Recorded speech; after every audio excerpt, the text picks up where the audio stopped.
Hello. It's Friday. Oh God. Okay, I need to set my VTube Studio tracking to be fixed. Gotta go calibrate that VTube Studio. All right, so my OBS is a mess because I have a billion different objects on screen right now. So the way I make my YouTube thumbnails is that I actually set up the scene in OBS, and then I just take a screenshot from OBS. How's the audio? I don't know if it's probably fine. I don't know.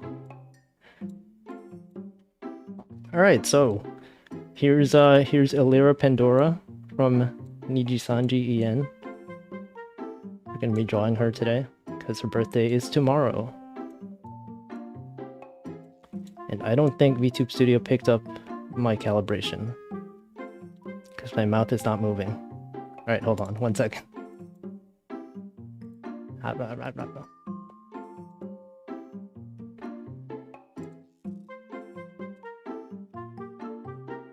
Okay, here we go. All right, so I'm going to here's the Pendora, Elira the Pendora that I did yesterday, and I'm going to go delete her.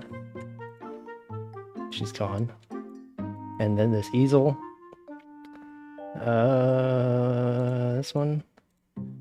This one's also gone. They're all banished. Alright, so before I start, I don't really know what animation I'm gonna be doing. I have to move stuff on my desk around because gotta put my iPad on it. Delete her? Yeah, she's gone. She's dead now. But we will recreate her. Alright. Okay, so here's the app called Calipeg, which I use to do animations. If you watch the other streams that I've done before where I've drawn the anime animations, I use the same one. So, but before I start on that, I want to talk about this website I made yesterday, or this week. It's the... Whoa, look at this. So this website... Well, this is the GitHub repo of the website, but... go interact with it. This is I forgot how to talk. This is a website I made, shoot. Here you go, here's the website. It's a cool... It gathers all the pinned tweets of the Nijisanji En members and displays them all on one convenient page. Because what I used to do was, like, I used to have a Stream Deck setup where I had a button to click to go to every individual member's profile and then see what their schedule is.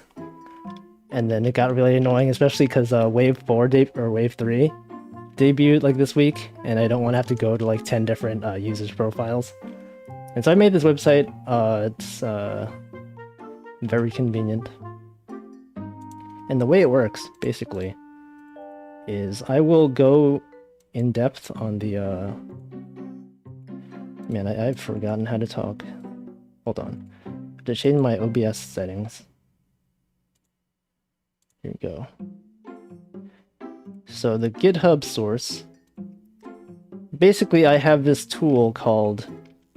that I made specifically for this, called Twitter Pinned. Right here.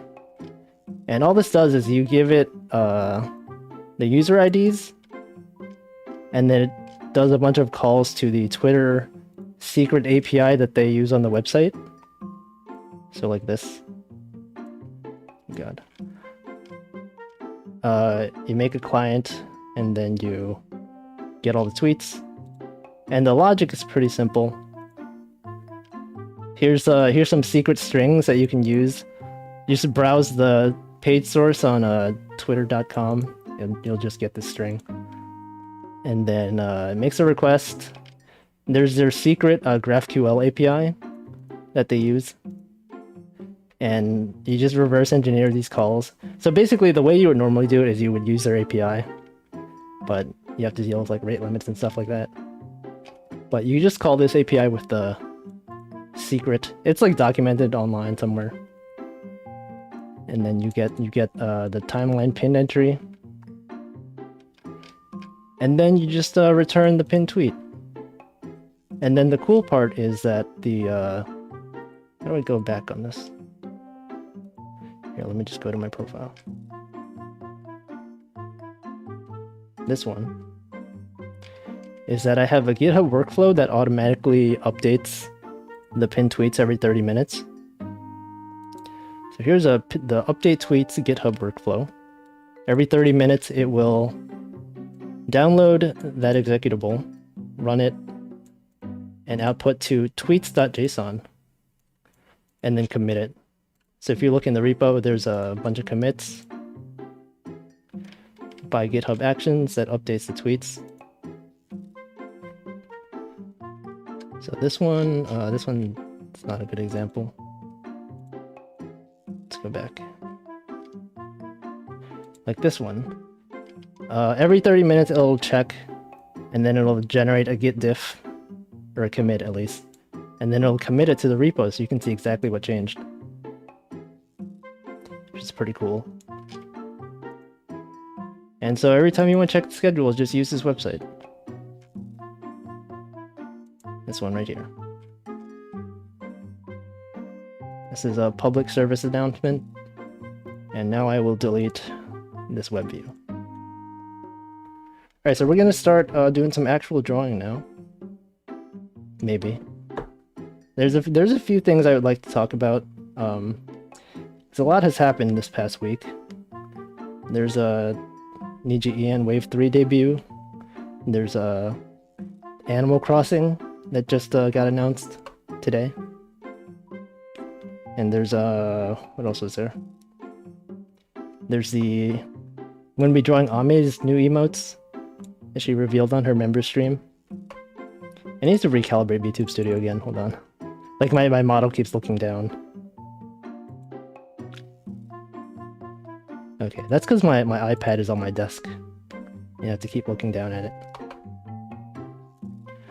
Alright, so... Oh god, I have so many windows. Let's talk about, what do you guys... Let's talk about first. Let's talk about Wave 3. It's pretty cool. So Niji-sanji Wave 3 EN debuted on, well, no, let's talk about Animal Crossing. Someone mentioned Animal Crossing, right? There's like so much stuff to talk about. There's also stuff from work I could be talking about. Oh god, I just got... What is this? Recruiter email? Get out of here. Yeah, Ame has 5 different small Ame models. So, okay, there's like a billion different things I could talk about. So, I'll just talk about the Ame emotes, because that's the quick one. Ame messaged me, like, last week sometime, and asked me if I could draw her emotes. She specifically said she liked the Pomu emotes I drew. I was like, whoa, that's the first time I've heard Ame mention Pomu ever. And so, but if you were watching the member stream, she did a bunch of mock-ups of the emotes she wanted. And there's a lot of them. I don't know if she has like enough slots to actually use all of them, because she had like a lot for me and then a lot for another artist to draw. There's a lot, so I'll probably start working on it this weekend. And the funny thing is that her mock-up emotes are like better than what I can actually draw myself. Like she was just like sketching them in paint, and I was like, oh god. Now the expectations are high because her art is actually pretty good. But I feel like my strength is not really with like just drawing, it's with the animation. Like if I just draw something that's not moving, it's kind of boring, right? It's just kind of straightforward. But I don't know, people like them, so I don't know. But yeah, there's gonna be a lot of them. And I should actually start drawing, huh? Okay, I keep drawing like this one line over and over again. I think what I want to draw for this one... Actually, let me pull up a reference on screen. Because I've only drawn Elira like 2 or 3 times. So let me try, I need some reference on my screen of a past Elira that I've drawn. Okay, let's browse the files. So kind of like last time when I had the Ame B on screen while I was drawing her. I'll put the Elira animation I've done before. Let's see, Elira... When did I draw that? Last time I did an animation of Elira was when she was playing, what was that game called? The one where she pressed a button for like 8 hours. Stanley Parable. That was the last time I drew animation of Elira. Okay, so let's see. Yeah, Stanley Parable. Okay. Also, the screen keeps flashing whenever I change windows. Wait, where is my, where's that animation? My files are like really disorganized. Did I not name it Elira? Let's see. Oh, I named the folder Pendora button instead of Elira. Okay, that's kind of weird. But here you go. This one.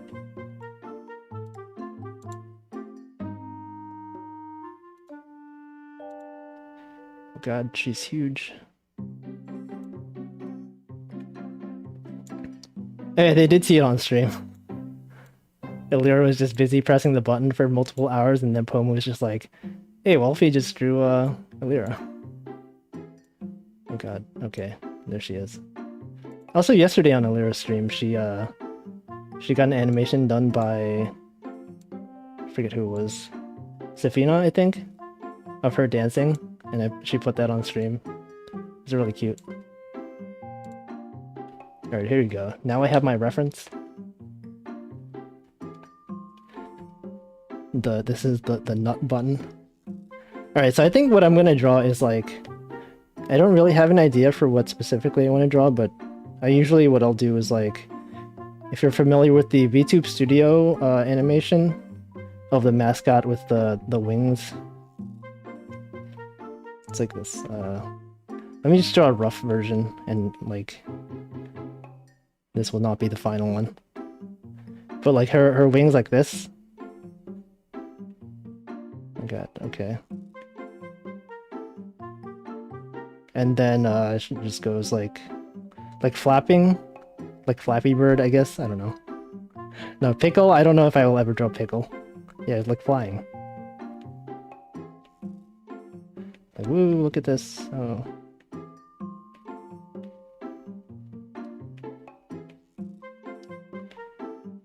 Okay, this is not a very good, this is not a very good animation, but something like this. Her face is getting squished. I don't know how good it's gonna look. Let me try to find the other one I've done. Let me hide the, God, it's so hard to use OBS sometimes. Okay. This one.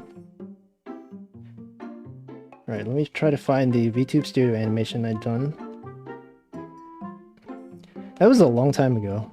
I have to scroll pretty far back to find it. VTube Studio.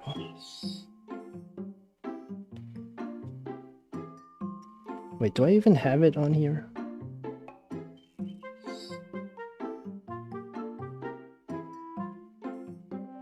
Oh, here it is. Here's the VTube Studio animation I made. It's like the loading screen of every time you open the app, you'll see this.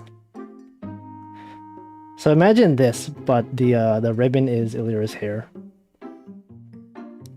Did I see Niji scenario? Yeah, I was really confused. Like, first time I watched the Niji scenario, I'm like, what am I watching? Maybe the fact that it was so short. It just like, I feel like a lot of people were also like, what? I don't know what I just watched. Because Elira was also doing a stream at the same time. Like a talking stream. And People were spamming the hashtag Elira got cake 2021. Okay, so we got this. I had to rewatch Niji Scenario, and I still am not sure what exactly I watched. I like the comment like in chat, or like when Pomu was in chat and she was like, "Can we get a manager to delete this video? Pretend it never happened." Okay, so this animation. I don't know if this is how I want it to go.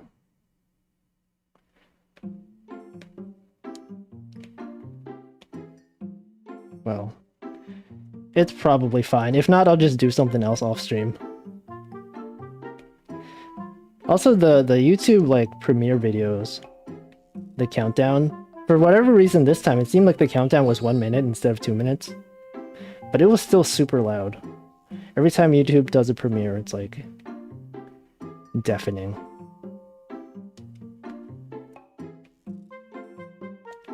Okay, so we got this. I need to get more in the habit of like doing rough animations before I actually like commit to it. Because usually what I'll do is like I'll draw one frame and it'll be like not super detailed because my art style is not very detailed, but like more detailed than it needs to be before I actually start working on like the next frame, and then I find that the motion kind of is too stiff.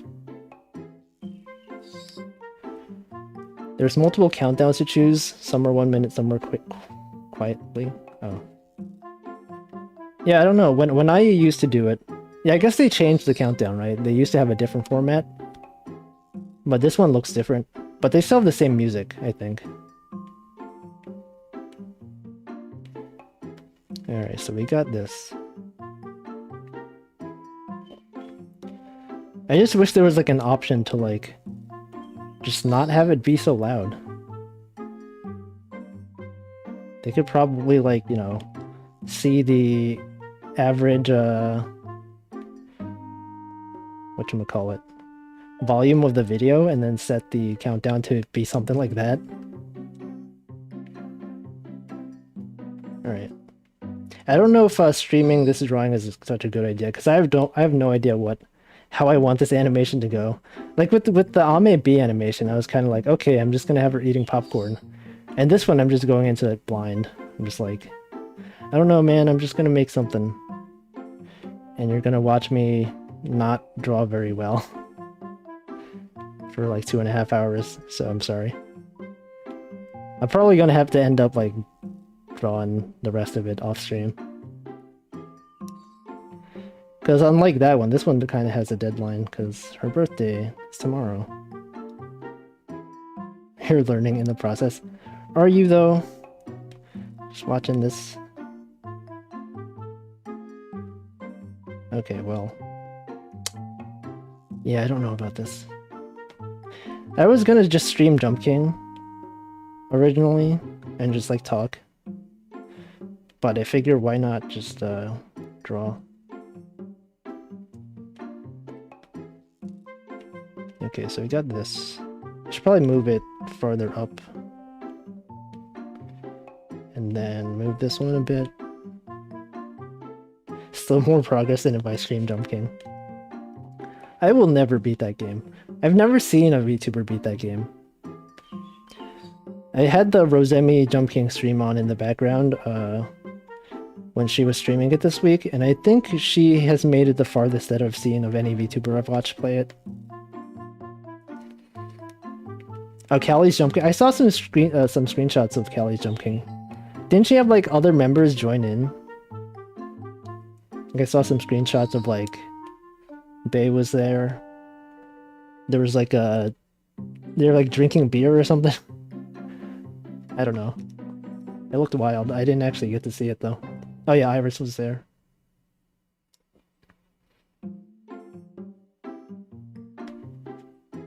Man, there's like so many streams I have not caught up with because there's so many VTubers to watch now. It's kind of painful. I haven't been keeping up with like a lot of Holo Ian streams as much lately. Although actually I did watch a bit of Ina's 3D art drawing stream that just happened like an hour ago. It looked pretty cool. I would like to try VR someday, but I don't have the equipment for it. Like, I stream on a Mac, and obviously, like, Macs are not gaming machines. So, like, I would need to get a Windows PC and, like, set up my whole streaming setup. And my room is really small. There's, like, barely any room to move around. Yeah, so many EN VTubers. I feel like I talk about this every week. Just like, and now there's more because Wave 3 of Niji EN is out. And that's a good transition into this topic of Niji EN Wave 3. I thought their debuts went pretty well. Millie's debut was like so over the top in terms of like budget.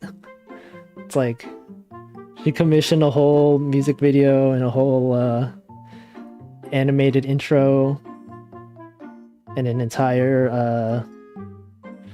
I don't know, it was a lot. so much content. Yeah, 2 original songs. I was like, what the heck, is this allowed? Or is she allowed to be like this this in-depth?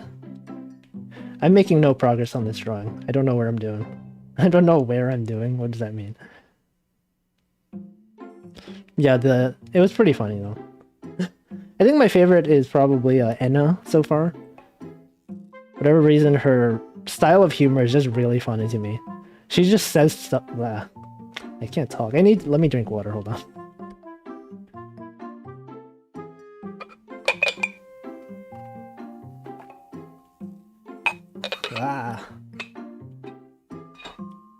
Yeah, so I thought Anna was really funny.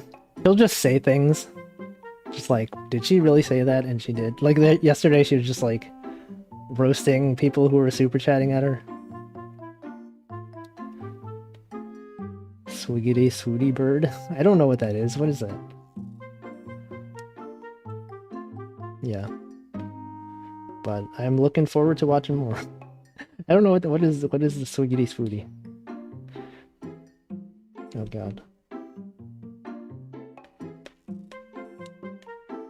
I've also noticed that as far as Niji EN goes, for whatever reason, it happens that my favorite of every wave happens to be like the least subscribed to. Like for wave 1 it was Pomu, for wave 2 it was Rosemi, wave 3 is Anna. And out of their generation, or their wave, they tend to have the least subscribers compared to the other people in their wave. Why is that? What's up with that? I don't really watch ASMR, but Millie's ASMR was so funny. Yeah, I did not watch that.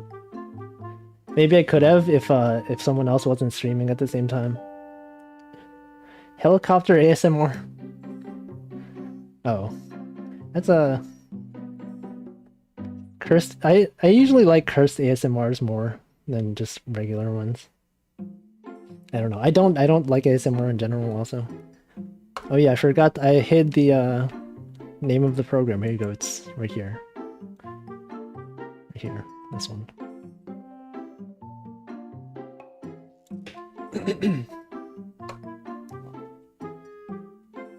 Yeah, so the only 2 ASMRs that I didn't really hate, one of them was like the Pomu's only time she did ASMR. It was like very scuffed. I think the fact that like she didn't use an actual stereo microphone maybe helped, and the fact that it was funny. And then one of the Rosemi ASMRs I thought was okay. There was one where she like read the opening of Skyrim or something. It wasn't that one that I liked, but there's some other random one, and I was like, okay, this is fine. I don't mind this one. Yeah, the Skyrim ASMR. Yeah. I don't know if it counts as ASMR, but there was that one stream where Pomu like destroyed a mountain in Minecraft. And it was just mostly like Minecraft sounds, and like she was quiet. Oh yeah, Selen's quote-unquote ASMR, where she played Apex Heroes. They broke into a house. It wasn't even like ASMR. She's just like whispering. Not even whispering, just like talking like low. And I don't know, that one was funny, but it doesn't really count as ASMR, I guess. Fubuki had a making animal noises ASMR. Like what? Like a cat? She's a cat, right? Haha. Funny joke.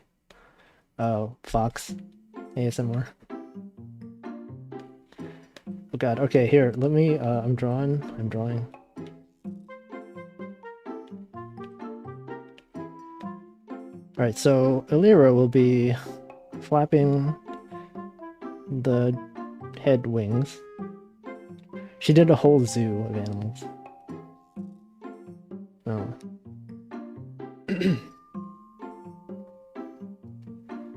Alright, so let's see. The reference, you got the hair like this. And I don't see when I draw characters, the proportions are always super off. They're always inconsistent between every time I draw. Like I have no sense of proportion with these things. So like this is probably like not correct scale. Okay, so she has like this. And these arms are really long. They're much longer than I have in the reference pic. Oh no.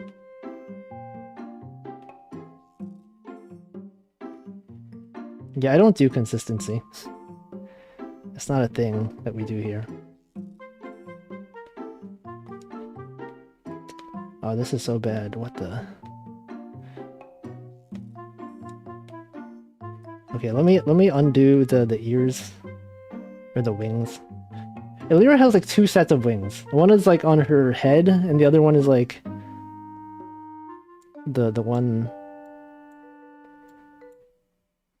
Oh god, okay, this,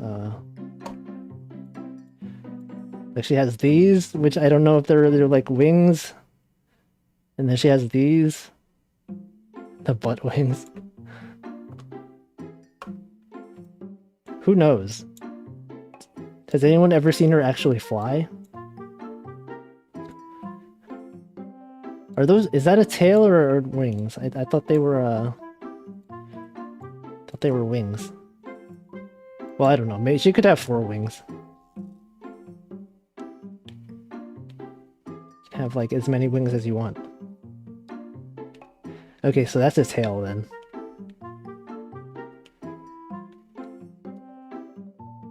Or they're wings. I don't know. We will never know. She probably has mentioned them before. I don't think I paid enough attention.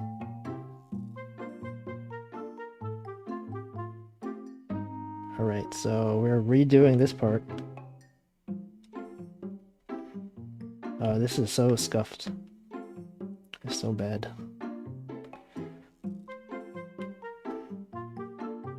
Or if you guys have like a better idea for an animation that I could do for a birthday. I'm not sure. Usually with birthday animations, like I usually don't know what to do with them. Sometimes they'll be like eating cake or eating something. But I feel like that's mostly for like the Holo EN members who have drawn a lot. With the Niji EN members, I don't draw them as much, so I feel like having something as specific as them eating cake is just like... I feel like I should probably draw something more general usage. I don't know, because it's just like...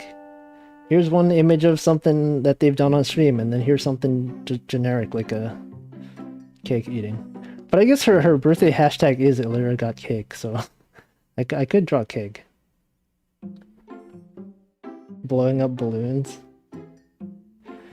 Man, but I don't know, it's just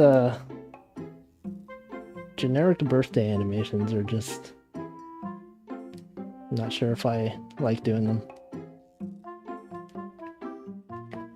What's something like, every time a VTuber does something that's like really easily animatable, I'm like, thank you. Because the stream where Pomu did her jump rope, I was like, Oh, a stream where a VTuber does like one action for a few hours. That's just that's exactly what I do because I can easily animate that and it's easily repeatable. But breathing fire on balloons. Does she breathe fire? I don't know. Jumping out of a cake. That could maybe work. The original plan was just to have the wings flapping. I mean, I still feel like maybe that's still a good one, but it feels a bit, I don't know, a bit what is the word? Uninspired? It's gotta be something with her butt to complete the joke. She should yell sheesh. Oh god. I really should have like decided on this before I started the stream. It's too late now. You're here with me. Are we assuming because she's a dragon that she can breathe fire? See, I don't know if she can breathe fire. She's never demonstrated it, and I'm sure there's dragons who can't breathe fire. Are we just stereotyping, like, is that a dragon stereotype? Dragons can breathe fire.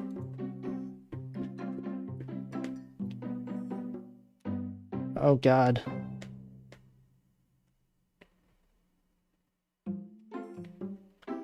I'm so unprepared. No, I'll just try doing my original plan. I think I maybe just made the document too small. So I don't have enough space for some of this.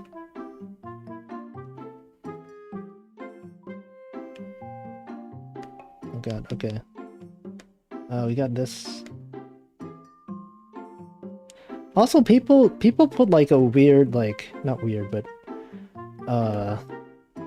unexpected amount of emphasis on me drawing stuff. Because the first time I drew Selene was after she did her Phasmophobia, like, what, like 10-hour stream, 11-hour stream, I don't know. And I drew Selene for the first time, and then I got so many replies like, finally, Wolfie has drawn Selene. And just like, oh god, people are waiting for this. I'm just some guy. It's not even in animation. And people were like, so excited to see it. Like, oh god, what have I done? People have expectations.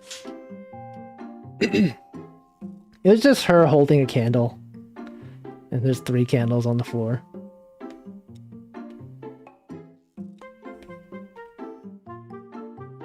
People are probably still expecting me to draw a Holo Council. It's been so long now. It's been so long. You choose what to draw. Yeah, it's usually if something's streaming or someone's streaming something and I'm just like, hey, that's a animation that I could easily draw.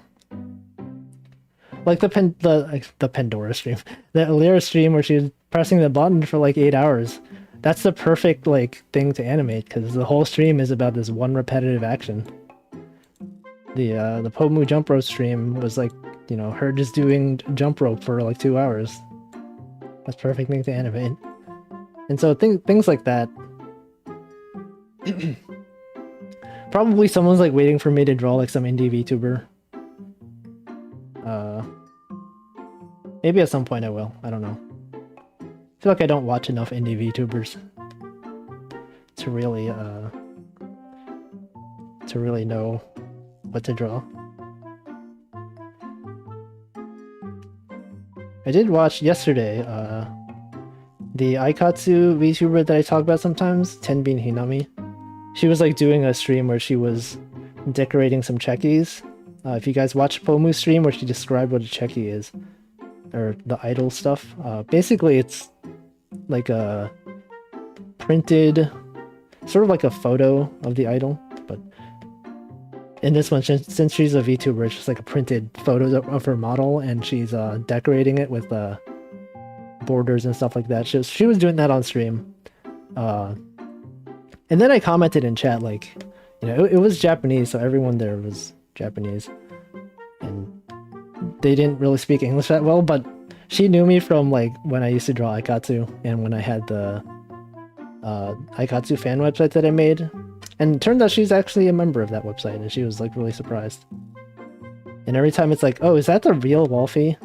But of course she said that in Japanese, and she I don't know, she said some things in Japanese, like very simple Japanese, and then she tried speaking some English. It was cute. Yeah, Polaroid, yeah, it's like a Polaroid. Always recommend me a bunch of Aikatsu covers from indies. I love that song. Such a good song. I haven't watched a Pochi stream. I think I might have tuned in once when she was playing, what was it, Pokemon Snap? And it's always funny, every time I go into like a indie VTuber stream, and like I recognize a bunch of names, like, you know, I'll see this person like, oh yeah, this is the guy who like super chats a lot to this other VTuber I watch. This past weekend I also watched Miori's stream, Miori from Tsunderia. I keep getting her video in my recommendations, like the one where she did the September song, and so I just watched I watched that every time it shows up in my recommendations, and then YouTube started recommending me her actual streams, and I started watching them. I was like, oh, this is actually pretty cool. And then that's when I recognized a bunch of people in chat that I've seen from like other chats I've watched. And I was thinking of like making a website that what it does is it scrapes the YouTube chat, and then like it records like everyone's name and like, you know, what chats they've been in, and then you could like create a graph of like VTubers and like their users or like their people who super chat to them, and then you have like this cool graph of like, you know, this VTuber has a lot of common viewers with this other VTuber. And then I was thinking like, oh, that's probably stalking. I should probably not do that. But it sounds like a cool idea, right? It could be anonymized, I guess. It's probably like against some YouTube terms of service. Sorry. Pochi's new daughter is debuting. I did see a post about that. Yeah, Miori, I think she also did cover of Blackout. Have you seen Crunchyroll? Can't talk. Have you seen Crunchyroll Hime? I've seen, I watched a bit of the debut. I didn't stick around for long enough to get a good impression. But, I don't know. I guess it's cool, maybe? I don't know. Didn't Netflix also get a VTuber? I've never actually watched their streams, but I don't know how I think about like corporate like VTubers like that. I mean, like when we think of corporate VTubers, it's usually like Niji-Sanji or Hololive, but then there's also corporate in the sense of like Crunchyroll corporate VTuber and like Netflix corporate VTuber. I know Sony also had like auditions for like 50 new Sony VTubers. There's a lot of them. Enco is the Netflix one. You could anonymize the data. Yeah, I don't know. It seems like a lot of effort.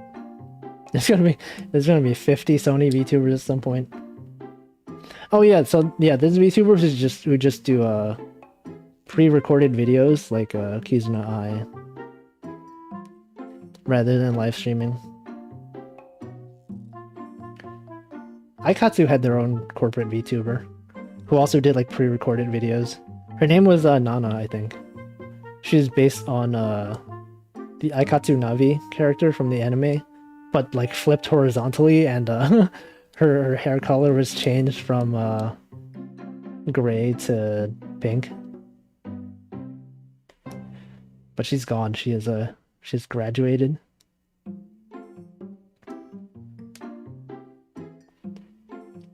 Is Kizuna Eye corporate? I guess. Yeah, sort of. Yeah, it's weird when VTubers are made by, like... Obviously, like, Crunchyroll's VTuber is trying to sell us on Crunchyroll, the service. And, I don't know. It's a bit weird. Like, I'm gonna watch this corporate-sponsored VTuber. I wouldn't be surprised if, like, what if Discord had a VTuber someday?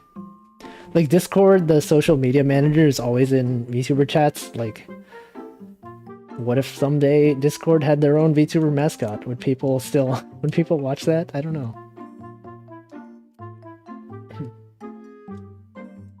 Did Platinum Games have one? I don't know. I don't think I've played any games from Platinum Games. PlayStation VTuber.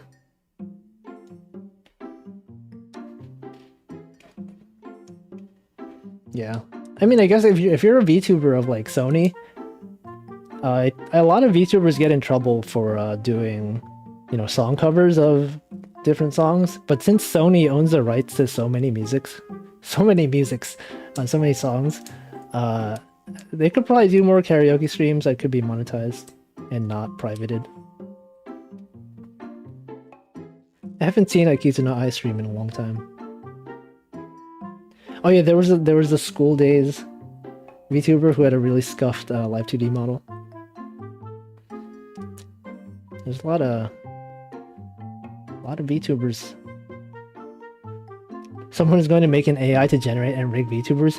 It sounds like NFTs. People just like and make NFTs of like this ugly, randomly generated pixel art, and people buy them. Like, what if someday there's like NFT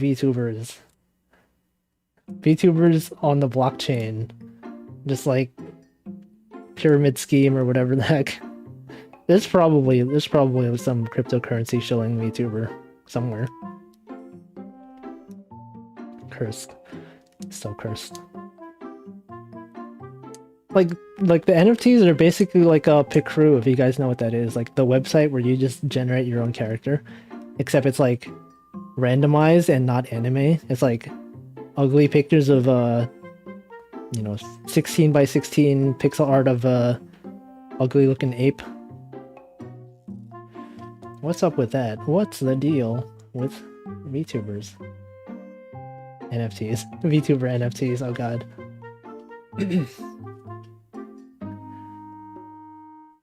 Yeah, Discord. I don't like when Discord shows up in VTuber chats. It's just like so weird because everyone has to acknowledge that Discord is there.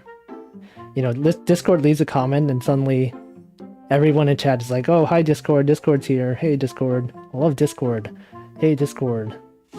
Until the streamer acknowledges it. And actually, in Selen's chat, when she was doing the Phasmo stream, Discord showed up, and then everyone's like, "Please acknowledge Discord. Discord's here." And then Selen was like, "Hey Discord, can you just like give us Discord Nitro for free?" And then like Discord disappeared for like a few minutes, and then came back and was like, "Okay, just open your DMs and we can send you a code." And so they got like a lot of social media engagement for what is essentially like $30 of value. Like you get a VTuber's entire chat to talk about Discord for like 20 minutes for the price of like 2 Discord Nitro subscriptions given out for free. So I mean, while I don't like what Discord is doing, I can appreciate that the social media manager is doing a good job of it.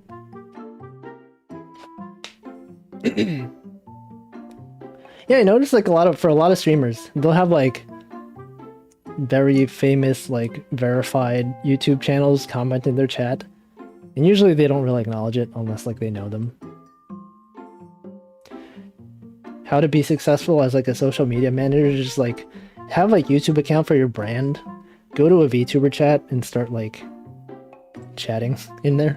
Didn't Crunchyroll leave a comment in like some HoloLive VTuber chat like by accident? Like someone was logged into the corporate Crunchyroll account and left a comment, and then everyone was like, "Whoa, Crunchyroll's here! I didn't know Crunchyroll watched VTubers." And then some guy was like, "Oh, that was actually an accident. I was not supposed to be here." Oh, Crony, yeah.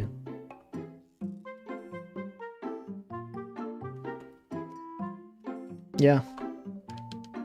Just make your corporate VTuber.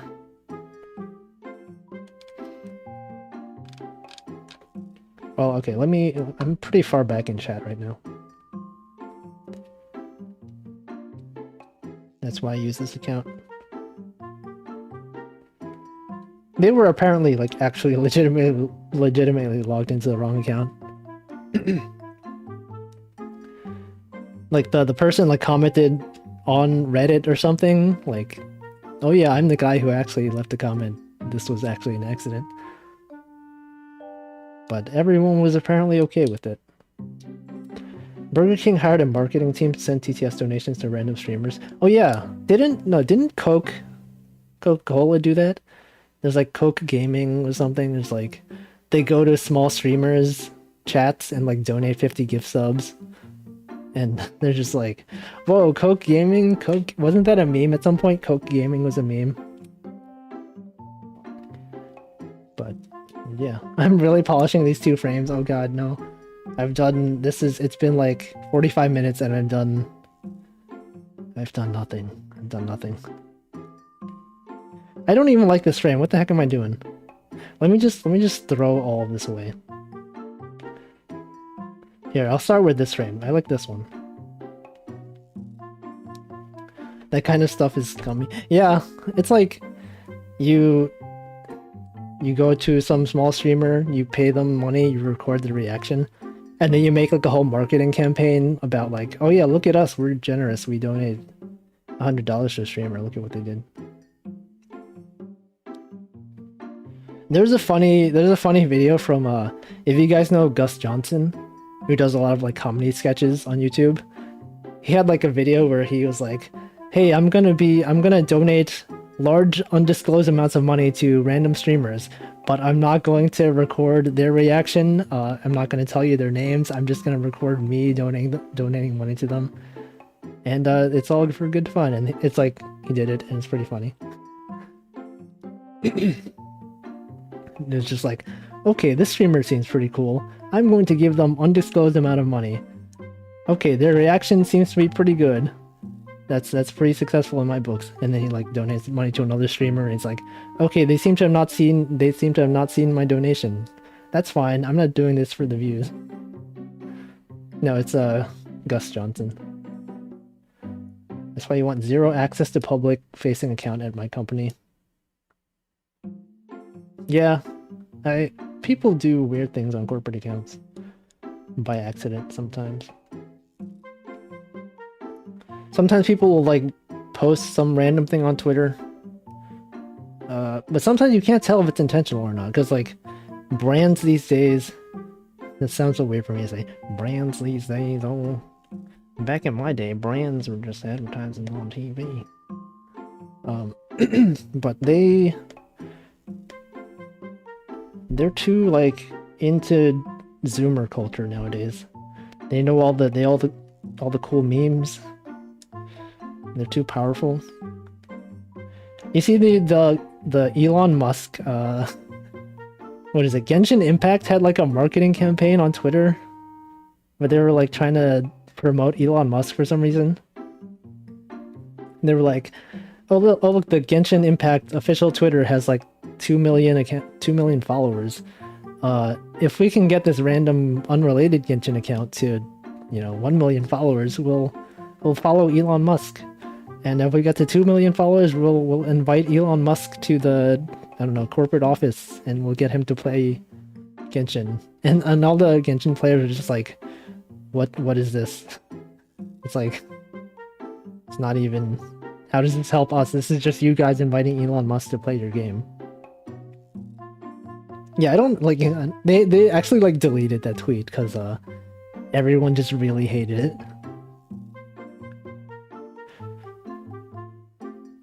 Well, Elon Musk is a character in Genshin, which I thought was kind of weird. When I used to play Genshin, just like, you get a daily quest sometimes there's a character called Elon Musk, and you give her, you go talk to these random enemies as a quest.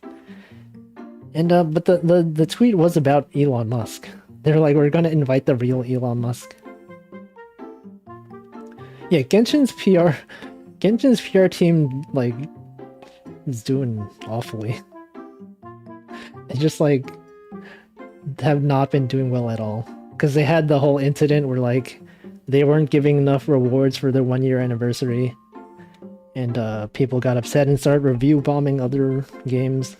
Unrelated games that aren't even owned by MiHoYo. Okay, so we're gonna draw. I'm drawing. Wow, remember drawing? I used to do that. A few minutes ago, I was drawing. No. I don't know what I'm doing.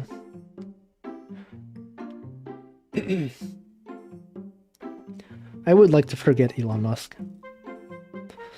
I've never seen good news about Genshin recently. I remember it was funny, I was watching Northern Lion stream a few days ago. Maybe like a few weeks ago, actually. And it was like during his daughter's birthday. And he was like, "Oh, let's look up what's trending on Twitter on my daughter's birthday. Oh, hashtag Genshin Impact. Let's see what that's about." And then he clicked on it and just like, because he doesn't play Genshin, and just like, "Oh, Genshin effed up with their free Primo gems. They should have given us." He just started reading like all the comments and he's like, "Oh, okay. Well, it's my daughter's birthday." And just like every time you go to that Genshin hashtag, it's just like people unhappy with things. I quit that game a long time ago. Yeah, it's like the fan base like reacting to like, you know, I hate Genshin, you know, they keep doing these awful things. But also look at this character, he's hot. It's like, oh, alright. That's how it goes. Okay, so we got this. Wow, look at this. We're animating. We're making an animation in real time right now. I don't know if I will ever play another gacha game ever again. Never touched Genshin Impact. You're not missing out on too much, I guess. There's a lot of grinding. I will tune into some Genshin streams, like, from Neji EN. Like, Finana and Elira play it sometimes, but... And I will watch those, or I'll leave them on in the background. I usually don't pay attention that much.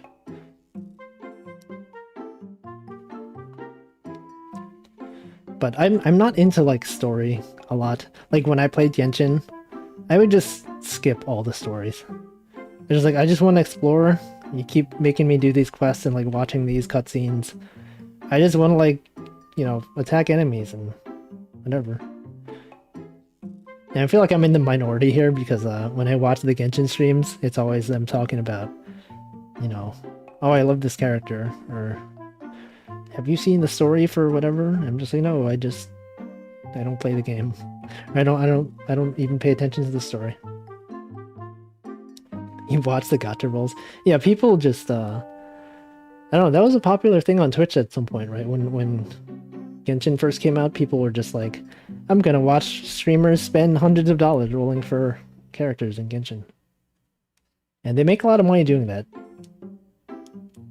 I guess for people who play Genshin like as their main game that they stream, you know, they probably get a lot of viewers. They like make videos about here's the best build for whatever this character is. I also don't really know anything about the characters. I'm just like, okay, this person looks cool. That's it. Yeah, they had Genshin ads on YouTube also. It's really repetitive. Although I guess that's true for like every gacha game, every mobile game. People like to watch gambling. Yeah, there's people who like play, I don't know, blackjack on Twitch. And I don't know, that's probably not like pure gambling, but there's people who just like play slot machine games on Twitch.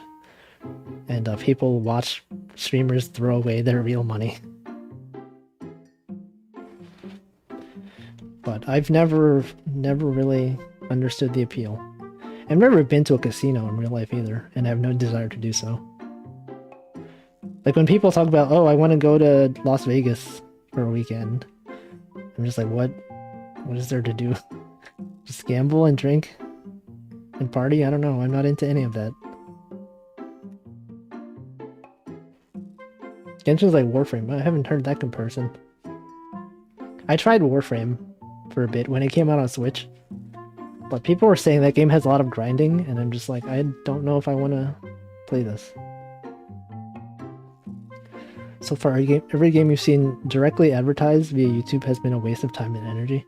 But have you checked out Raid Shadow Legends? Today's sponsor, Skillshare. You can learn how to use NordVPN to play Raid Shadow Legends. Circus Soleil.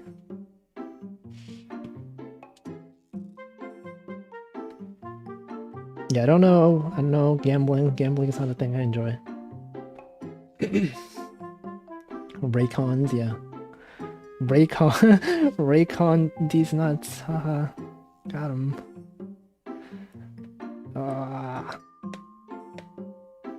Oh yeah, we're drawing. Okay. We got this. We got the hair. Wow, look at that. Every time you've been to a casino when you were a kid going with parents. Yeah, do they let kids into casinos? Don't you have to be like above 18 or something? Or do they have an area for kids? Oh, like not the actual gambling part, just the like restaurants and stuff. I heard the food in Vegas was pretty good though. But I don't think I would ever really want to go there.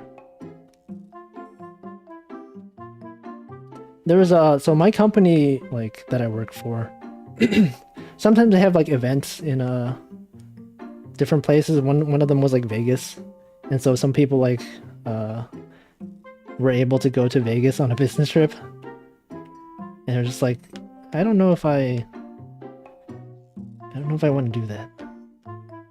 But one of my coworkers who went, he's like, he doesn't enjoy the casino stuff either, but there's like a lot of mountains and stuff like that because it's like the desert, I guess. The what is it, Yellowstone? Is Yellowstone in Nevada? I don't know, but there's places like that could be interesting to go to. Kids can walk through the casino. Oh. Can kids just like watch people gamble? Is that a thing? Just enable the children at a young age. Oh yeah, the buffets. I heard the buffets are pretty good. Family usually goes to casinos every other week. How has that been since COVID? Like, do casinos still like open all the time, even during the pandemic? Grand Canyon. Oh yeah, Grand Canyon. Yeah, that's what I meant, not Yellowstone. Where the heck is Yellowstone? Yellowstone's in Washington. Where's Yellowstone? Let's look it up. Yellowstone Park. Yellowstone. It just gave me a map of like a place in New York called Yellowstone Park. Yellowstone National Park.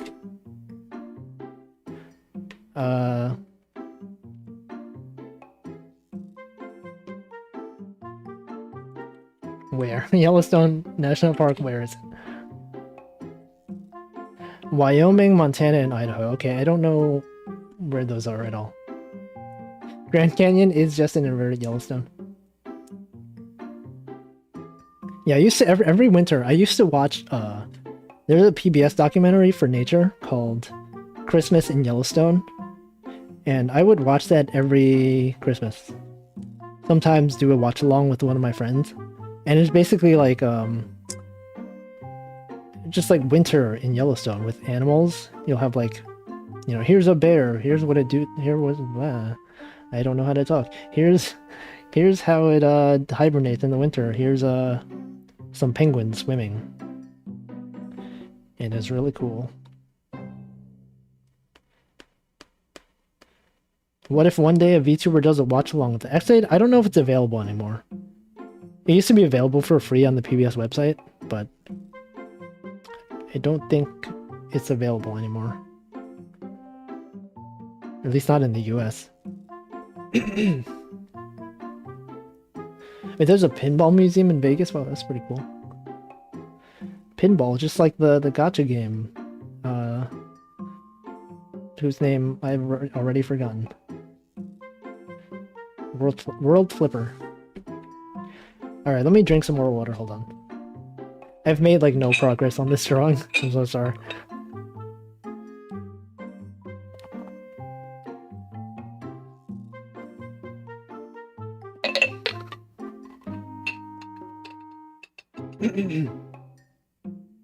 Yeah, there's a lot of burgers that will kill you. I don't understand the appeal of like huge burgers. You know the burgers that have like that you can't possibly fit in your mouth because there's so many like layers to it. Like you have a burger that's like this, right? You got like the vegetables, you got like tomatoes in here, and they have to like put a knife through it so that no, that's the wrong. You have to put like a knife through it so that you can actually hold it in place. Here's Elira looking at a burger, right? This is, but I don't get the appeal of those. You have to like cut it up or like what's the appeal of those huge burgers? But I will never understand. I don't know if I can really even eat that many burgers or like the huge Scooby-Doo sandwiches. For photos. Oh yeah, for the Instagram.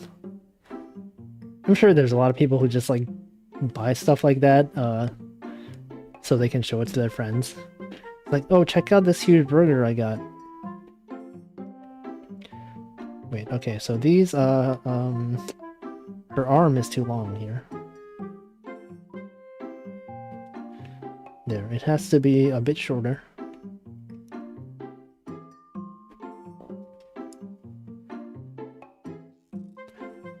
There were some places in New York who like sold ice cream, and I think one of the appeals was that they were very Instagrammable.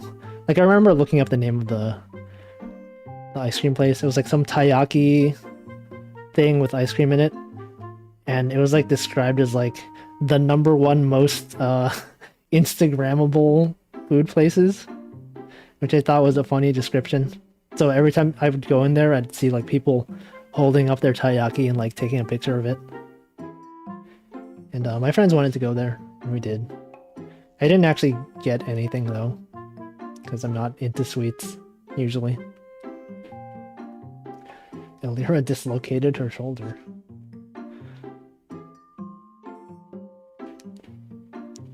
I mean, sometimes with like burgers that big, it's just like you could just like, you know, put it on a plate and like cut it up and eat it with like a fork and knife. Probably, right? It's like a steak, but with like random bread and tomatoes. Yeah, there's a lot of restaurants in New York like that. Heart attack burger, you have to sign a paper so you don't sue. That's what you do when you go like skydiving. If you're over a certain weight, it's free. And the waitresses are dressed like nurses. Wait, I think I've heard about that place. Might have seen like a YouTube video about it. Wait, so what is like if you're over a certain weight, the burger's free? Like, are they trying to kill you? Is that like some elaborate scam to like just kill people with a heart attack? Yeah, so yeah, I know for like skydiving, they make you sign a waiver that just like, it's not our fault if you die. You can't sue us.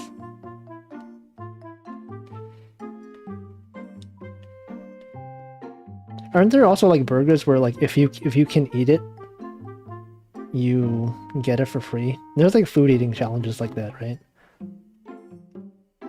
Like places that serve you like an unreasonable sized portion of food, and then you like sit down and you're like, I'm gonna take the challenge, and if you can finish it all in an hour, you pay nothing for it. And then they'll like put your name up like as a in the store. It's like, oh, this person successfully completed this challenge. Pretty much anything can kill. Tyler 1 went there and got spanked by a waitress. What? I mean, there's people who would pay for that, I guess. It's kind of gross though, like the food, just like there's so much food that. Have you guys watched competitive eaters, or like people who eat huge amounts of food on YouTube?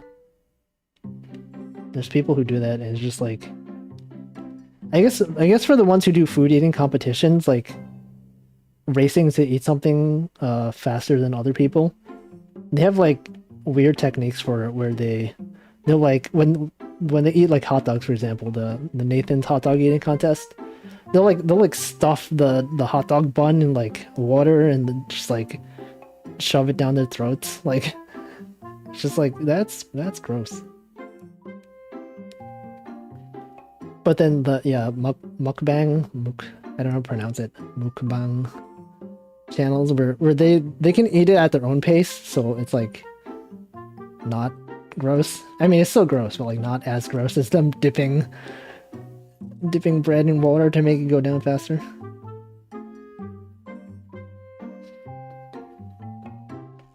I don't really watch those videos at all, but sometimes you'll just get like recommendations like, here's this random person who can eat this much food. And it's usually like some like skinny girl. It's just like I feel like whenever I see those like recommendations, it's never like some huge guy. It's just like some normal looking girl who does not look like she could eat that much food, and then it's just like, oh, but you can, and has a lot of subscribers. But I've never really watched many of those. It's like a speed run, yeah. They have the new tech has been discovered. Whenever there's like there has to be, right, speedrunning food communities. They probably don't call it speedrunning. Like speed eating, I guess. Is that the term for it? Where people are like, well, I found the new meta for downing hot dogs. So you do this trick we call it water skip. You dip the bun in water. It saves like a few seconds. They call this one bread skip. Are people allowed to like? Probably not, right? If you bring like a blender to a food eating competition, just like would that be a tool assistant speedrun? It's just like I'm bringing a blend. You can like have a food eating competition where people are allowed to bring whatever they want, and then just have someone bring like something that blends the food. Their insides are damaged. Oh no.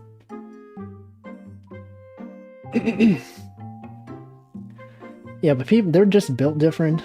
That's just how they are. Don't forget the mandatory coldest water bottle sponsorship. Aren't there people who like they'll go to conventions and they will like sell cold water outside and they get known for it? Alright, we're drawing. Remember that we're drawing. God, I'm making no progress on this. I feel like maybe this was a bad idea. Oh no. You'll have some people like watch the VOD of this video and be like, what do you mean it took Wolfie like 8 hours to draw this animation?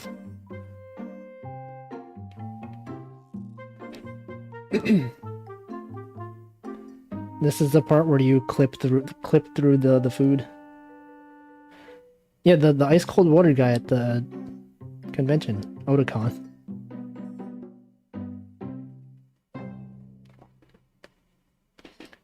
Wasn't there also like a famous gazebo at like some convention? Was it Otakon? I don't know. Probably some other one. I don't go to conventions, so I don't know. Whoa, look at this. We've drawn one frame. People cosplayed as the cold water guy. I would not be surprised. Oh, Katsucon and Magfest. Oh yeah, that's the... Isn't the, like, they have a hotel called the Gaylord Hotel or something? I always see that mentioned. Alright, well, here's Elira. Oh no. FoodCon. Probably. There's also saw con. Guys sort of saw con. No, I haven't. Alright.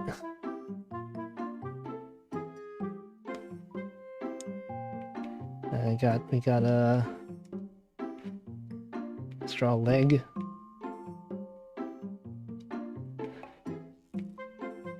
There probably is like an actual SawCon, probably, right? I heard that movie series is pretty popular. Oh god. Okay, I don't know how to draw. I don't know how to draw. Everyone who's watching this stream be like, I came here to watch Wolfie animate Elira. What the heck is this? He's just drawing the same line over and over. If I were him, I would just do it correctly.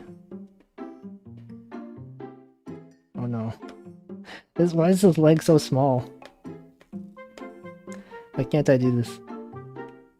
What's wrong? What is wrong with my ability to draw?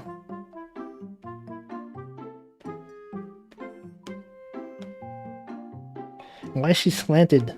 Well, I guess if she's flying, it would work. I'm just drawing the same line over and over again. Congrats on drawing more emotes. Yeah, I'll get to it this weekend. I talked about it at the beginning of this stream, but I'm so intimidated by how his mock-ups of the emotes are probably better than what the actual emotes I'm gonna draw. Cause like when like I did Homo's emotes, she didn't like draw mock-ups. She's just like, all right, here's some that I might think would be cool to have, and then I kind of just came up with them by myself. So there was no like expectation of like, yeah, this looks like what the person had intended. But then Ame like actually drew what she wanted, and I'm just like, no, those look so good. I would never have thought of drawing it like that.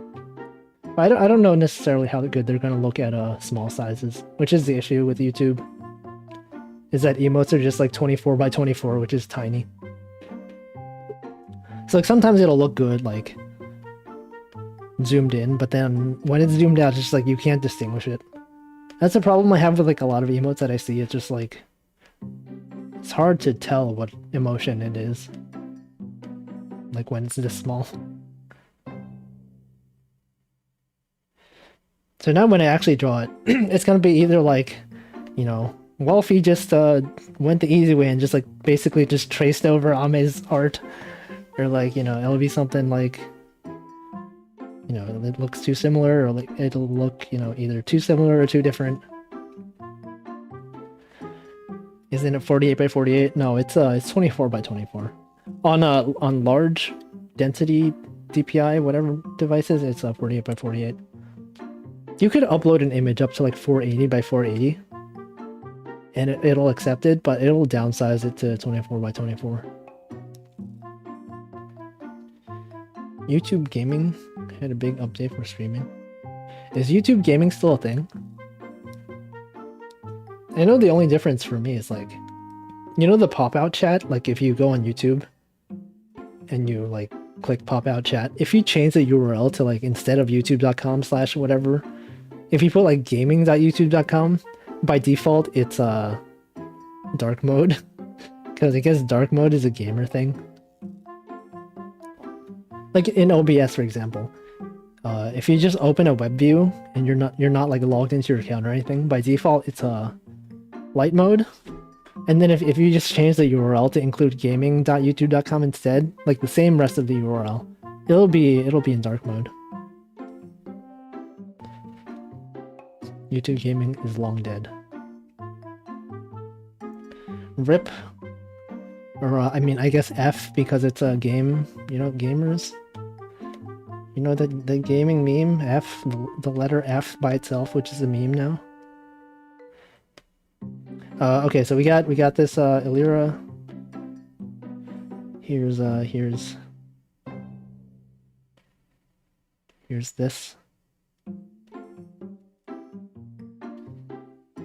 Here's the pants. Wow, look at that. You got this thing that tells you that it's pants. You got pockets. Oh god. Pickle, I will never draw Pickle. I don't know. I don't know how to draw Pickle. Every character, every like animal I draw is basically just like a cat. Look, here's Pickle. Here's Pickle. That's not Pickle. Well, I mean, Pickle is kind of like a cat, right? What does Pickle look like? Let me look at Pickle. Pickle Sanji. Pickle. Yeah, Pickle is kind of like a cat, I guess. He's got this thing. Or, I mean, well, I think Elira has mentioned that Pickle is, like, we don't know Pickle's gender. I can't say he or she. But Pickle has 4 eyes. One of them is like an X. The other eye. Oh, this is kind of cursed. Got the fangs.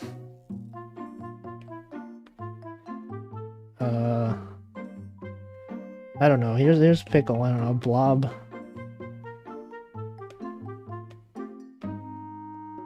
You got wings. What the heck is this?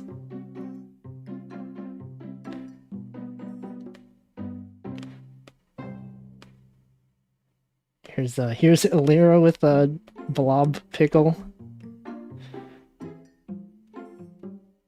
Oh, they turned me into a pickle. Funniest thing I've ever seen.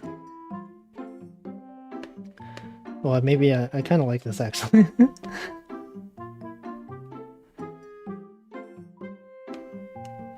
If I don't like this. Oh, look at that.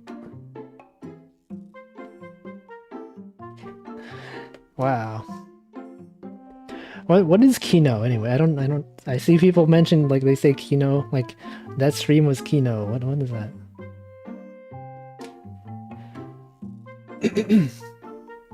Is that a meme? Alright, so unfortunately Pickle, you're gonna have to get eliminated because you're not supposed to be here.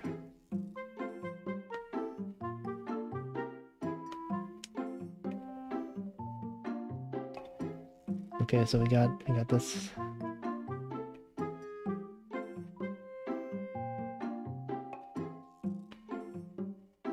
Yeet. All the Zoomers with their slang. Okay, so we got this.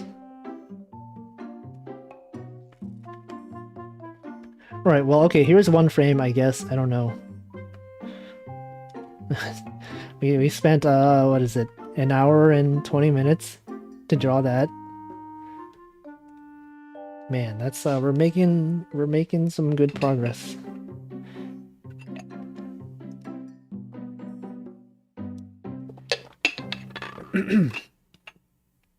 Kino is a meme word for great, but it's just a German word for movies. It's like when people say that stream was Kino, it's just like that stream was movies. I'm just gonna start saying that now. Oh yeah, man, that kids these days are like, oh that was Pog. No, I'm gonna say that was movies. You guys hear this? The stream was movies. Okay. It's funny. It's really funny. I should laugh. What's some other things that people say? Like besides like Pog based sheesh. This movie is movies. Oh yeah, I heard a funny you know how people say like something is dog water? Like I guess that's like a Fortnite thing where kids say something bad is dog water. Sometimes I'll hear like someone will just use dog as an insult as a shorthand for dog water. I'll be like, oh man, this movie was dog. Or it could be dog water or like dog poop or like, you know, whatever. But this movie was dog. This Kino I don't know. Man, what's up with slang? What's the deal? All right. So we got that one frame done. What's the deal with? I've literally never heard dog water until Callie. Has Callie said dog water? Is that something that she says a lot? I don't know. I've seen it mentioned online, and then I think the first time I've seen a streamer say it was Elira, and then chat was like, "What the heck is dog water?" And then they made it sound like something, you know, something awful that you should not look up. Do I enjoy glasses? They're okay. I do like wearing them on this character because it feels more complete. I don't wear glasses in real life that often. I think I mentioned this last stream or like previous stream, where I'm nearsighted, so I only wear glasses when I need to see something far away. But since the pandemic, I don't go outside, or like I'll just be in my room like half the time. Like probably like 90% of the time that I'm awake, I'm like in my room. Everything's pretty close and I don't need to see stuff far away. So I haven't worn my glasses in a very long time. Like I used to wear them when I was going to school, or like at work when people would put stuff on the screen and you'd need to look at it far away. Every 10 years, new Lingo DLC comes out. Yeah, it's usually free DLC, right? You don't have to pay for the new slang. Imagine having to pay for slang.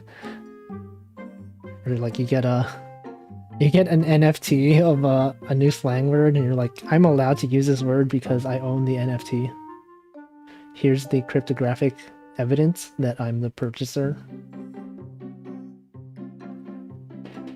Okay, we're drawing. We are drawing. Let's okay, so the next frame, this, we got the,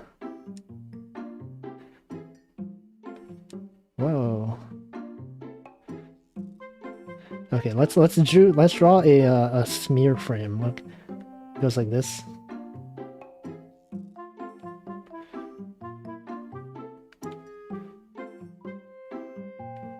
Nah, I don't like that. Well, maybe later. I don't know.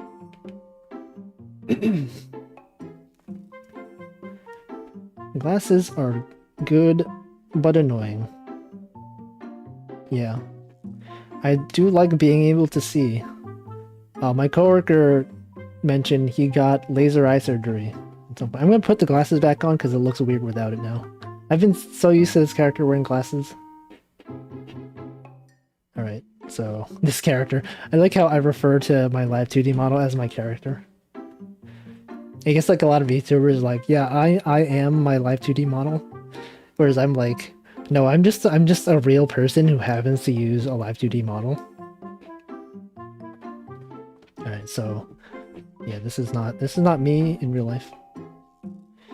Can you guys hear my chair squeaking, by the way? I don't know if like it's kind of squeaky. Well, anyway, we got frame 2. We got frame 2. Let's have it go like this.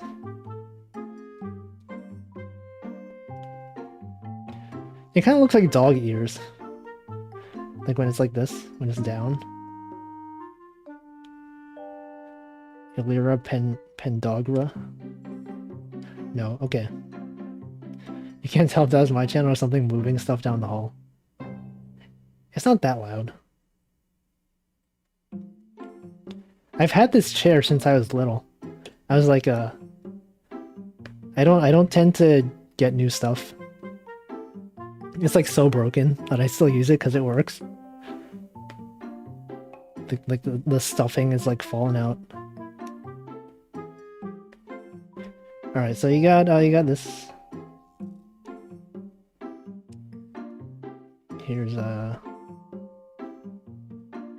people spend a lot of money on like ergonomic chairs. I've never tried one.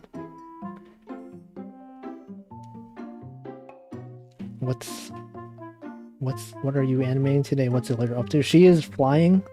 I have to look at this. She's going like, whoa, look at me. I'm Elira Pendora from Niji Sanji, and I'm flying.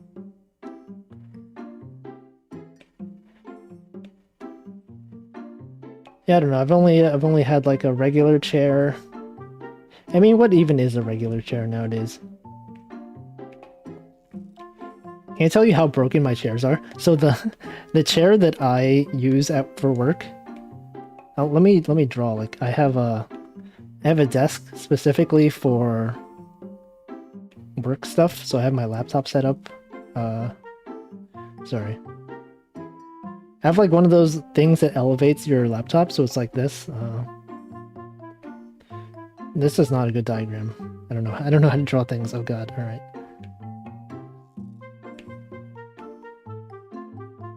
Let's just pretend it's like elevated like this, right? And you have like, you put your laptop on here.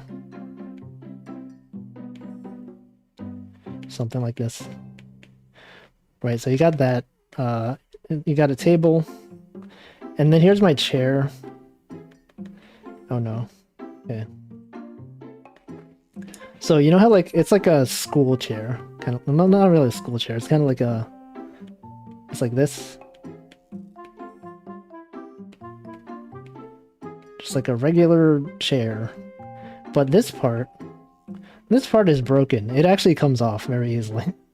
It's like, how do I draw this? It's like, you have, this. Can you hear that in the background? What does that sound? Something. Alright, hold on. You got an alarm in the background. No, it's gone. Yeah, so this part comes off. So it's like this. You have the chair, and then you have the like. What is it? Like this thing. Just like it just falls off.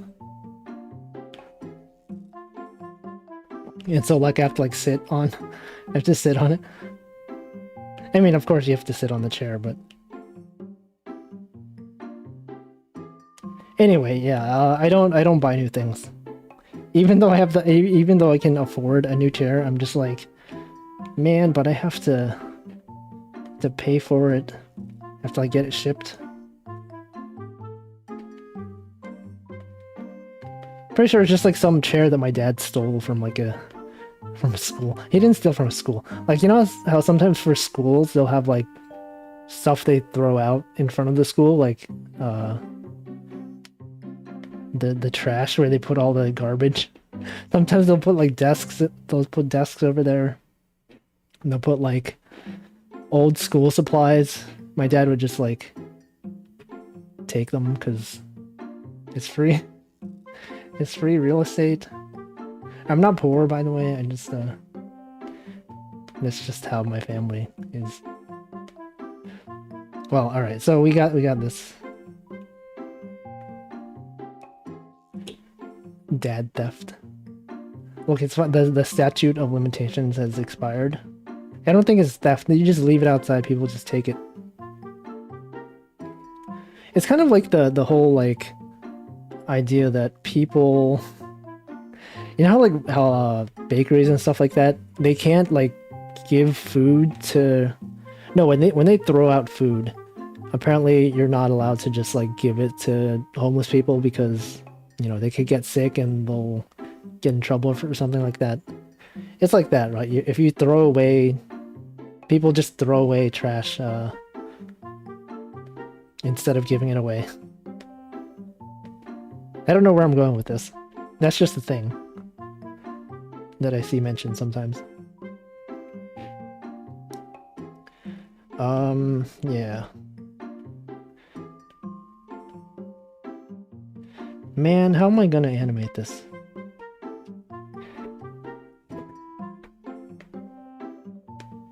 Okay, so you got this.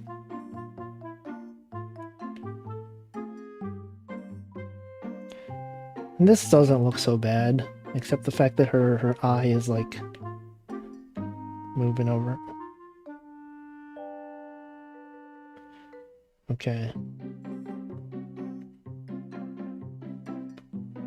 We're good. Look at that. Alright, so yeah, about that Animal Crossing. Animal Crossing announcement. Yeah, her every frame makes her face go swish. If you look at this animation, you see I kind of overdid it with this one. Her like her head is just like moving, expanding. This part right here.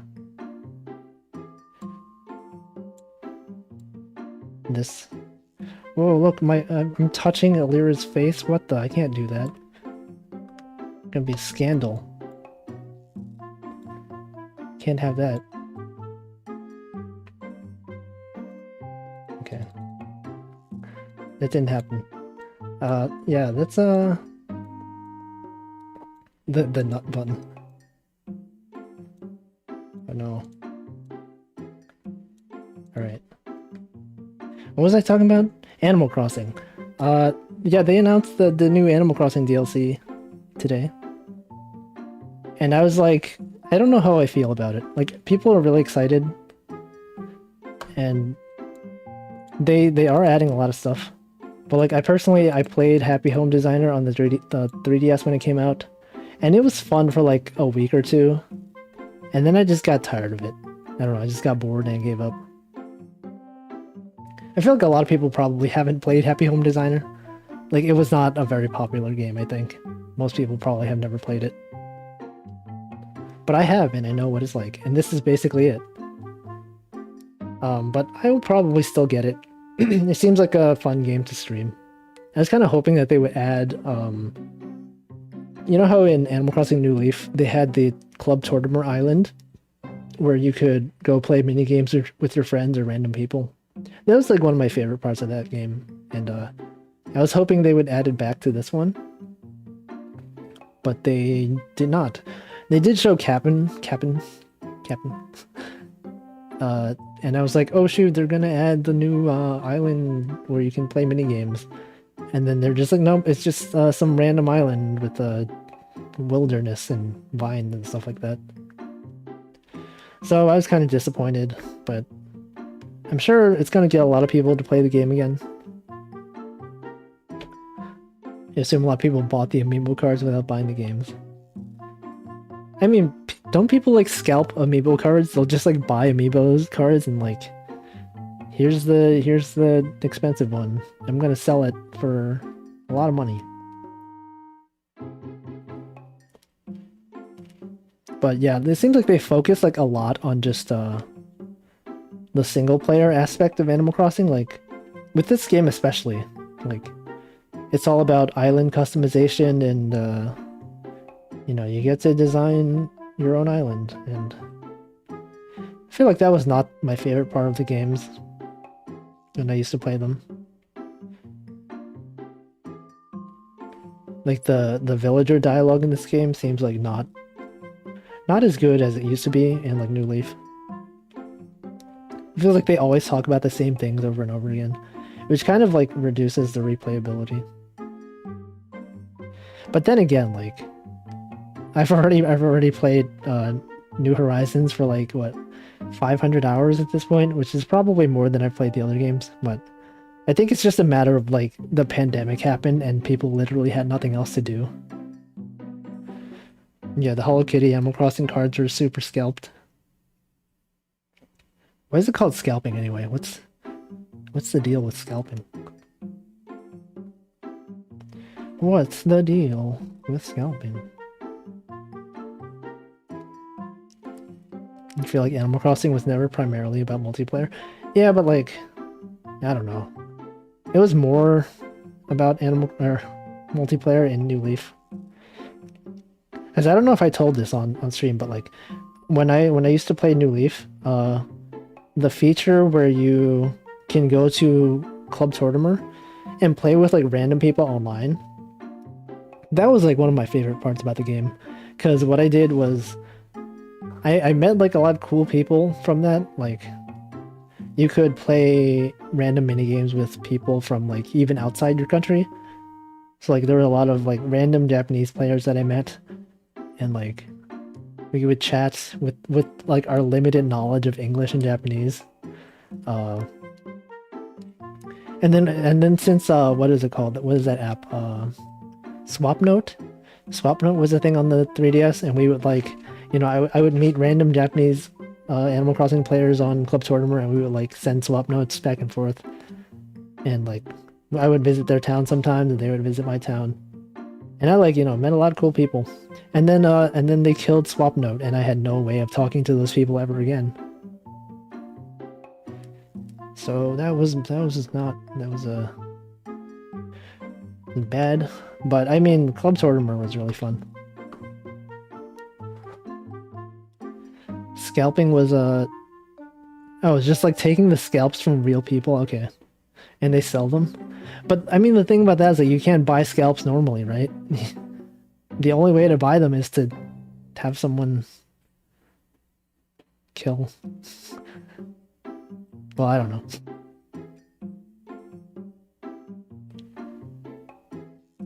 Animal Crossing, whoa.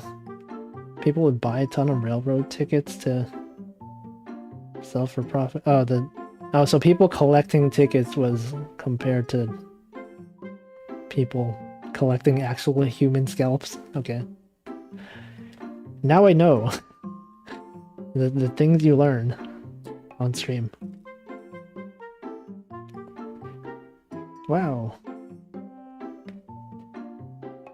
I'm so much more knowledgeable on the origins of scalping now. Okay, wait. Okay, so let's so this hair, let's make it move slightly more.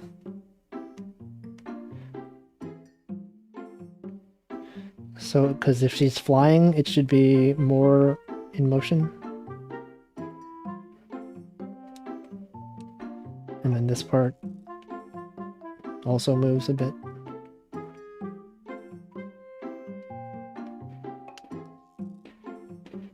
This is what you get your degree in history. You study American history or what? Blood Meridian. I can't read books. I'm assuming that's a book. I don't have time to read books. Can you get like a VTuber to just read that on stream? Are there VTubers who just read like history textbooks? There should be.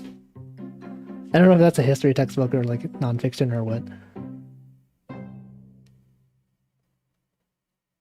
The VTubers who just are there VTuber coding streams? Didn't Luna from Hololive JP have like a stream where she did COBOL? Like what is it? Visual Basic HTML SQL COBOL. That was the thumbnail. I don't know. I just saw the thumbnail.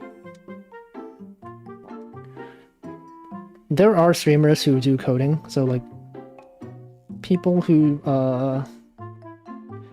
there's like one guy who apparently codes stuff with the VTube Studio API on stream sometimes.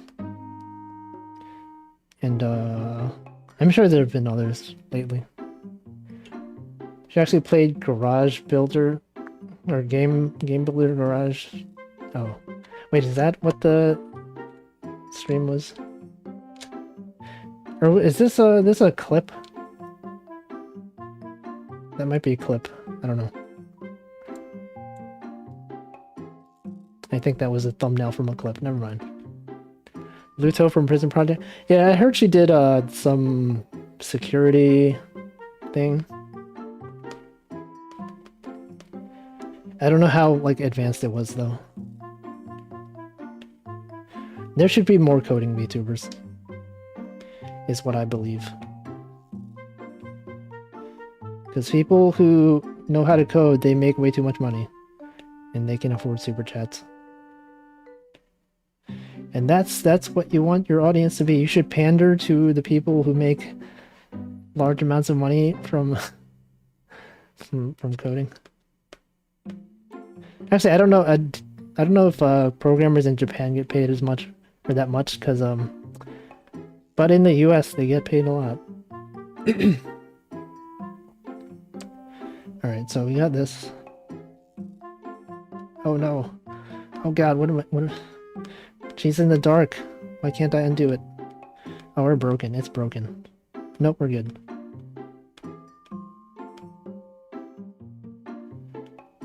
Yeah, just have a VTuber who is actually a literal doctor and knows like actual doctor terms.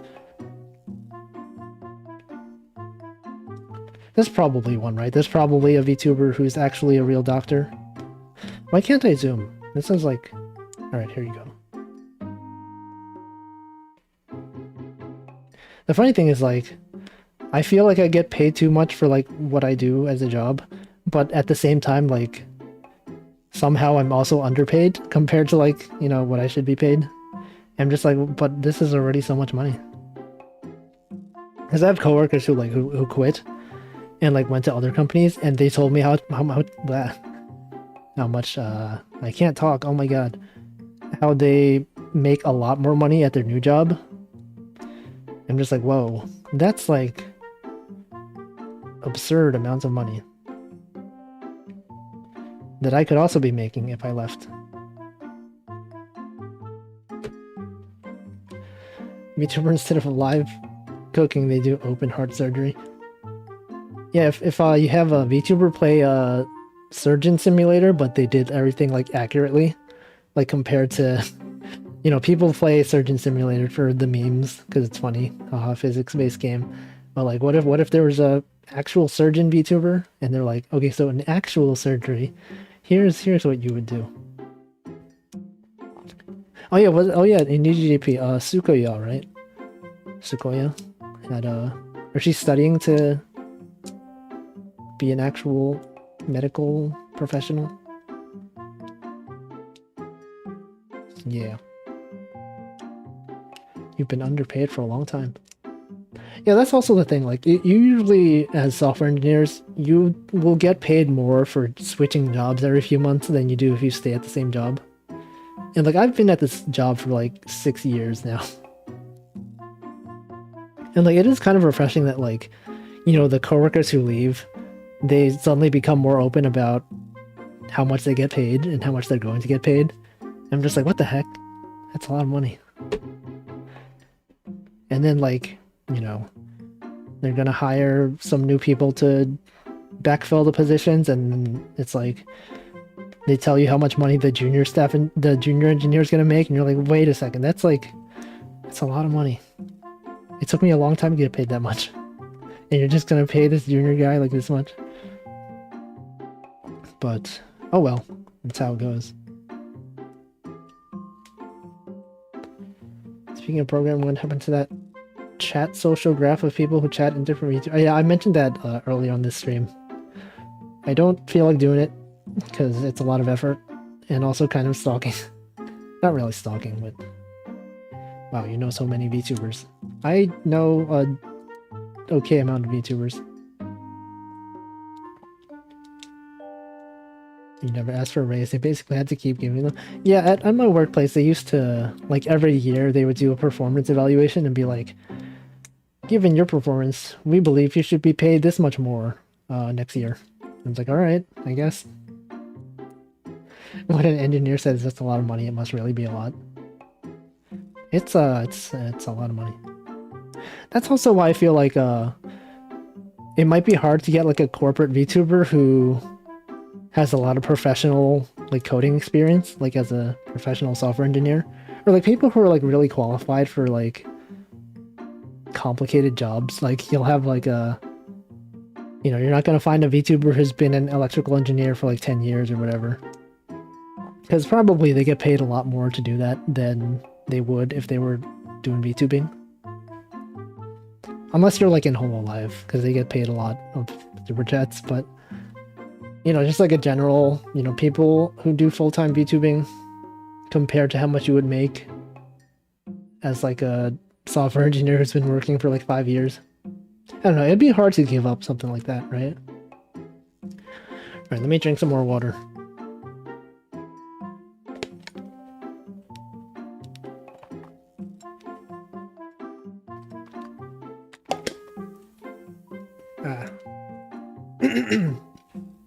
It's probably if you're like doing VTubing, and you already have a job that pays really well. I mean, you're just doing the VTubing for fun. And I don't know, it's hard. Okay, so we got this.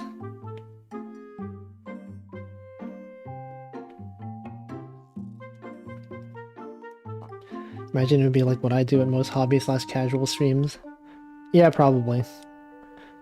Probably you don't have that many people just going all in on VTubing.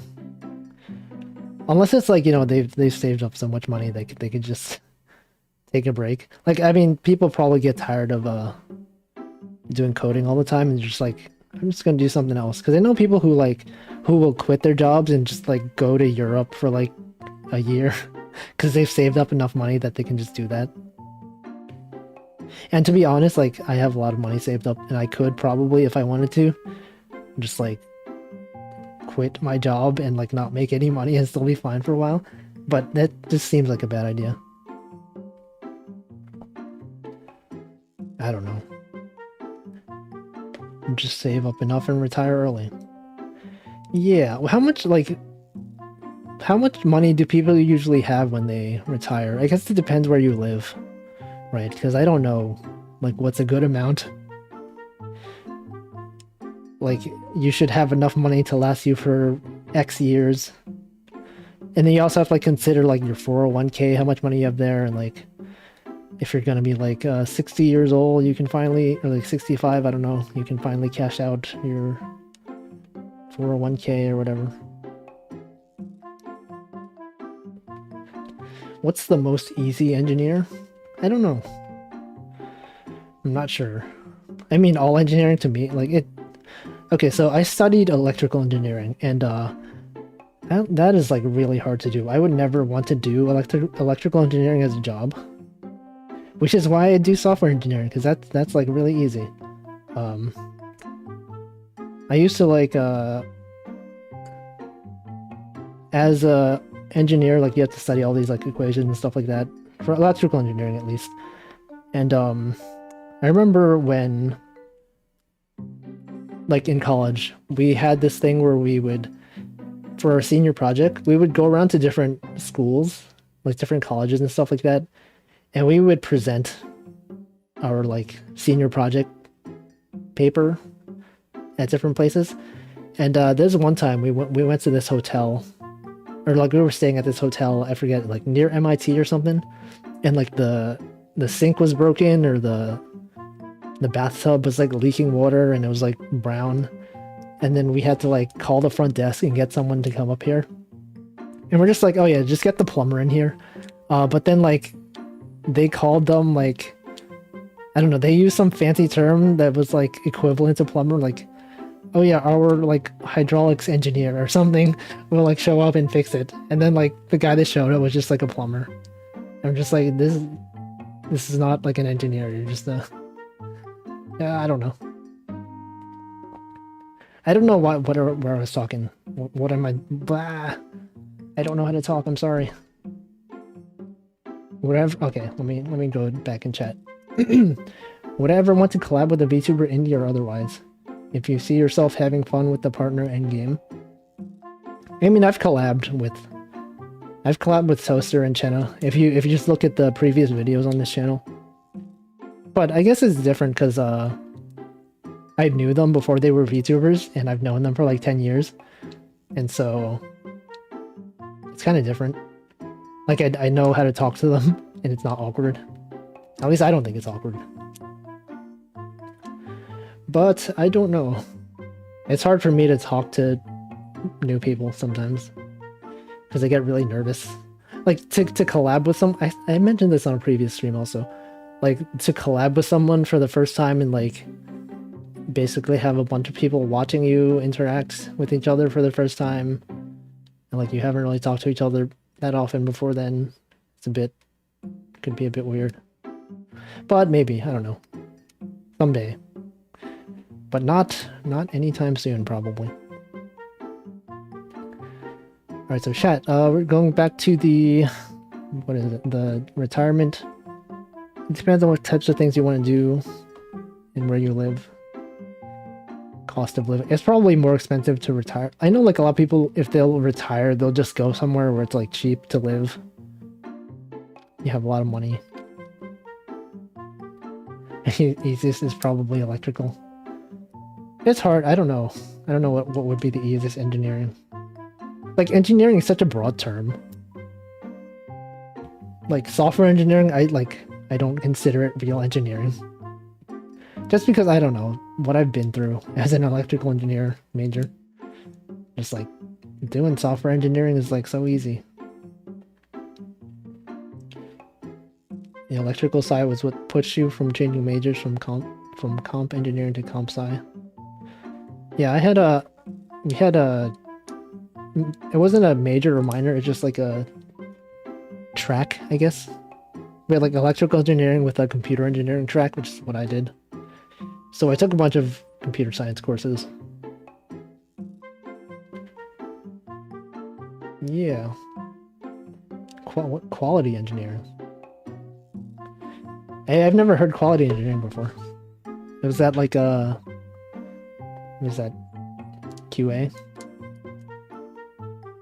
Is that just a different term for QA? Are these equations actually useful for the actual job? I don't know. Electrical engineering equations, I think a lot of times people will just use software that will solve the equations for you. But it is useful to know. I mean, actually, I don't know. Maybe it's not useful. I mean, for like usual jobs for like software engineering, if you study like computer science, you'll study like graph algorithms and, you know, all this fancy stuff. And then when you actually like program in the real world, it's just like, I'm just gonna call this library. It just does it for me. And you'll never have to actually like write a graph algorithm yourself. But you'll get asked about it on interviews as if it somehow matters. When it doesn't. Machine learning. Yeah, machine learning is just like, oh man. Remember in college we did a program where we used like support vector machines and stuff like that. And, you know, we studied a bit of it and like algorithms and stuff like that. And then when we actually did the project, it was just like import OpenCV, call, you know, support vector machine matrix, and then it just does it for you. You're just like, oh, okay, there's no reason for us to know any of this.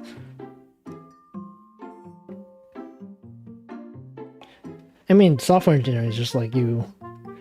How do I, you know, censor a div in CSS? You go to Stack Overflow, copy paste the top answer. We're like, okay, that worked. We're good. Oh, it's QA was a hardware QA. Oh, okay. Yeah. There are some videos on YouTube that are just like software engineering interviews, like as a joke. Be like, just use a hash map everywhere.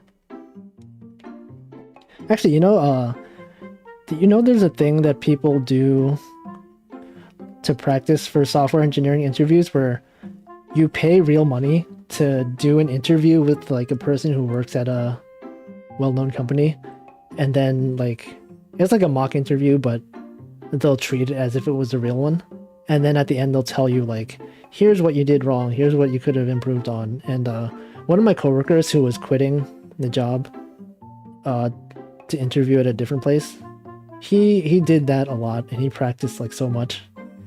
And then when he finally got like asked an actual question on an interview, like in his real interview, he got like, you know, he had literally seen the exact question asked, and he got it correct. So I mean, I guess it works, but I don't know if I want to go through the effort of doing that.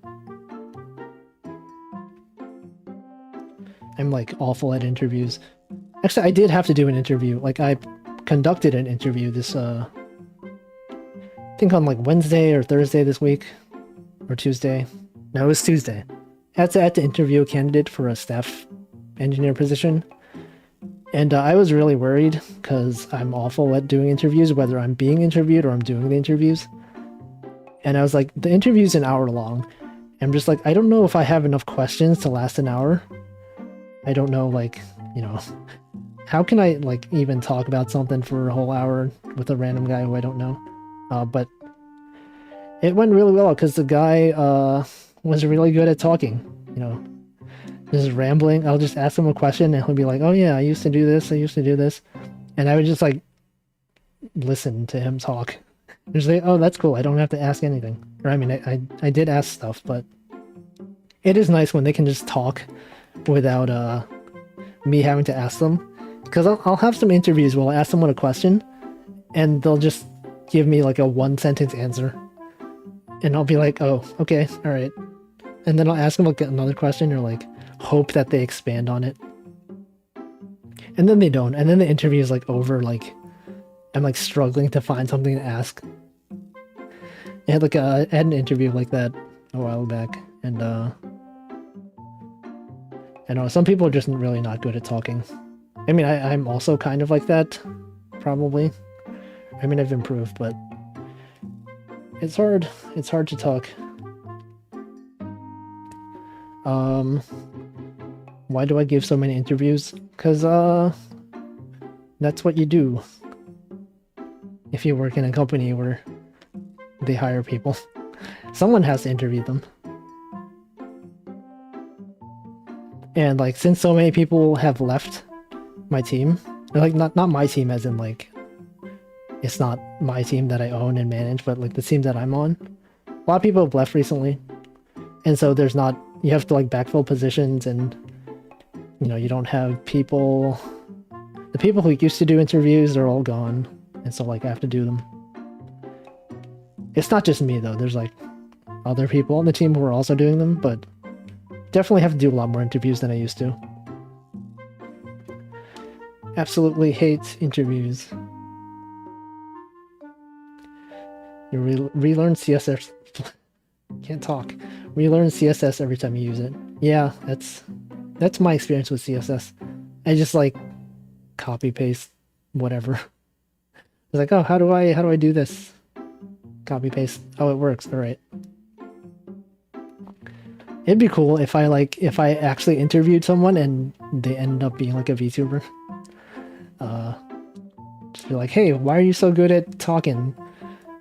And then what if you're doing an interview and they just like, they treat it as if they're streaming, or if they're doing a collab stream or something. Oh man, what if for an interview you had to like get to play the bomb game, the bomb defusal game, keep talking and no one explodes, and then it's revealed that they're a VTuber, which is why they're so good at it.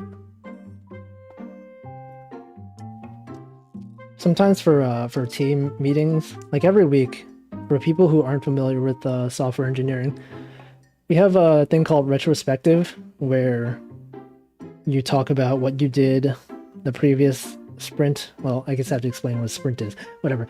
What you did the previous week at work, and like what you could improve on and things like that. And sometimes sometimes our managers will just come up with something more fun to do than just that. Like sometimes we'll play Pictionary. I mean, just once. We played Pictionary once.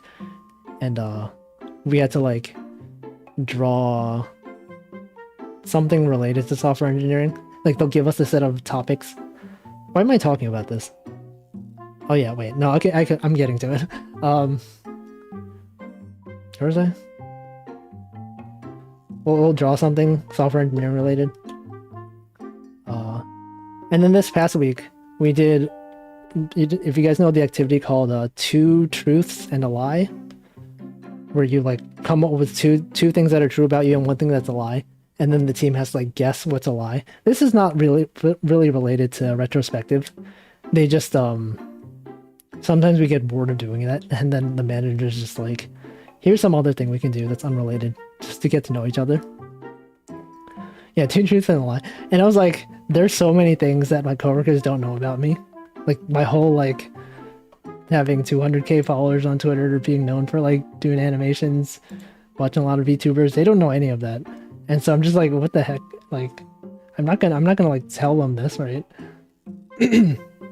So I just like, I chose some other random stuff. Like, actually, here's mine. Mine was like, we can play this game together. I'll tell you 2 truths and a lie, and you guys have to guess which one is the lie. So one of them, actually no, this you guys already can probably guess because I talked about this.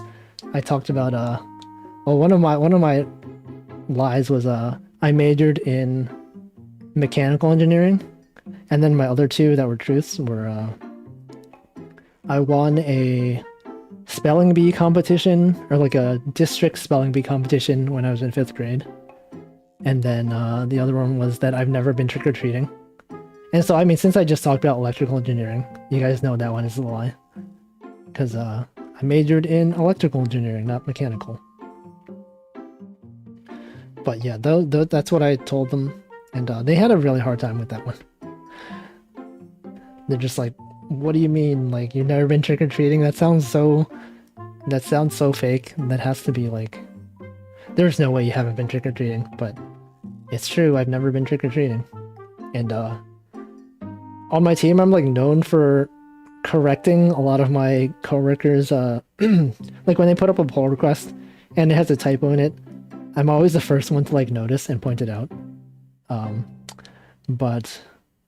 they're like, oh well, he always corrects the spelling on my my pull request, so I'm pretty sure the spelling bee one is the truth. And it was. I did win a spelling bee competition in 5th grade. It was like there were only like 10 people there, so it's a pretty small district one. And then like I won that one, and then I went to the citywide spelling bee. Whoa. And then I got eliminated very quickly because I don't actually know what I'm doing. You guys watch spelling bees like on TV, and you have people that are like, spell, you know, this extremely complicated word, and then they'll just know how to do it. And they're like 10 years old. Like, you have 10-year-olds that are studying the dictionary. And nowadays you just have spell check, so it's kind of pointless knowledge. There's no real reason to really know how to spell words like that. Reminds you of the time you won a raffle because you were only one of the only people to visit the library. A raffle for what? You win a book. If we have spell check, yeah, people just sometimes they just don't even notice they have the word spelled wrong. Watching some streamers live watching a spelling bee? What? Oh, iPod Nano. That was like a long time ago. It's like a ancient history. Alright, this eye is too far away.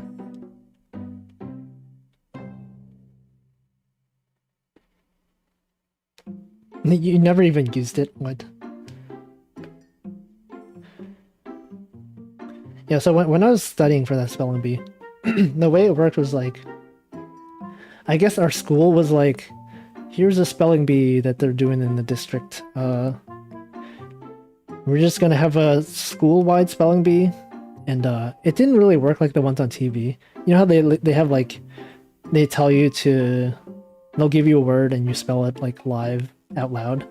The spelling bee in my school, they just like, we were all sitting down, we had a piece of paper.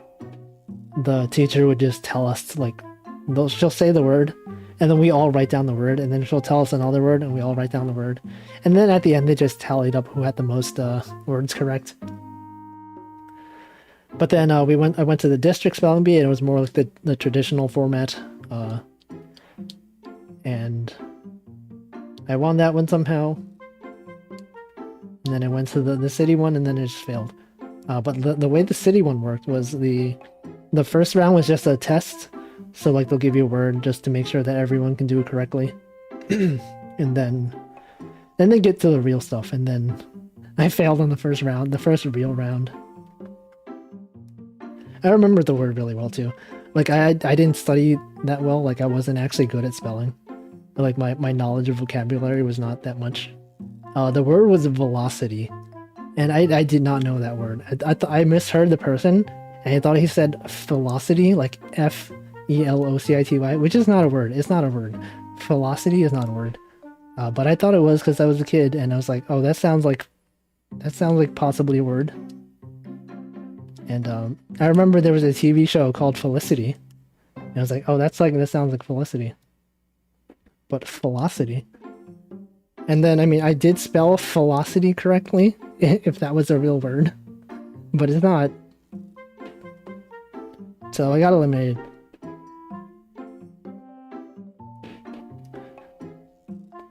I mean, I know velocity because you take physics courses. It's just speed with a direction vector. But yeah, after that, my parents also were just like, oh, maybe my kid can do spelling. So they enrolled me in like this one random spelling competition. And I think it was like, it might have been for like some other school or like some after school activity or something. They took me to like this random place, and I guess they were having a spelling bee. And it just seemed like, I don't know, probably like the kids who went to school there, they all knew each other. And I was the only person from like outside. And so I got third place in that one, but I think they just, they might have, the people running it might have treated me differently, because it's weird seeing someone who doesn't go to this school just come in and like do a spelling competition. And so they gave me all the like really hard words. Like, I was looking at the other kids who won first and second place. They were like, the words they got, I was like, I can spell those so easily. And then the words they gave me, I'm like, I've never heard of this word. How did you... Why are you giving me this word? So, I mean, I got third place in that one. And then that was the end of all my spelling bee attempts. I've never done a spelling bee again.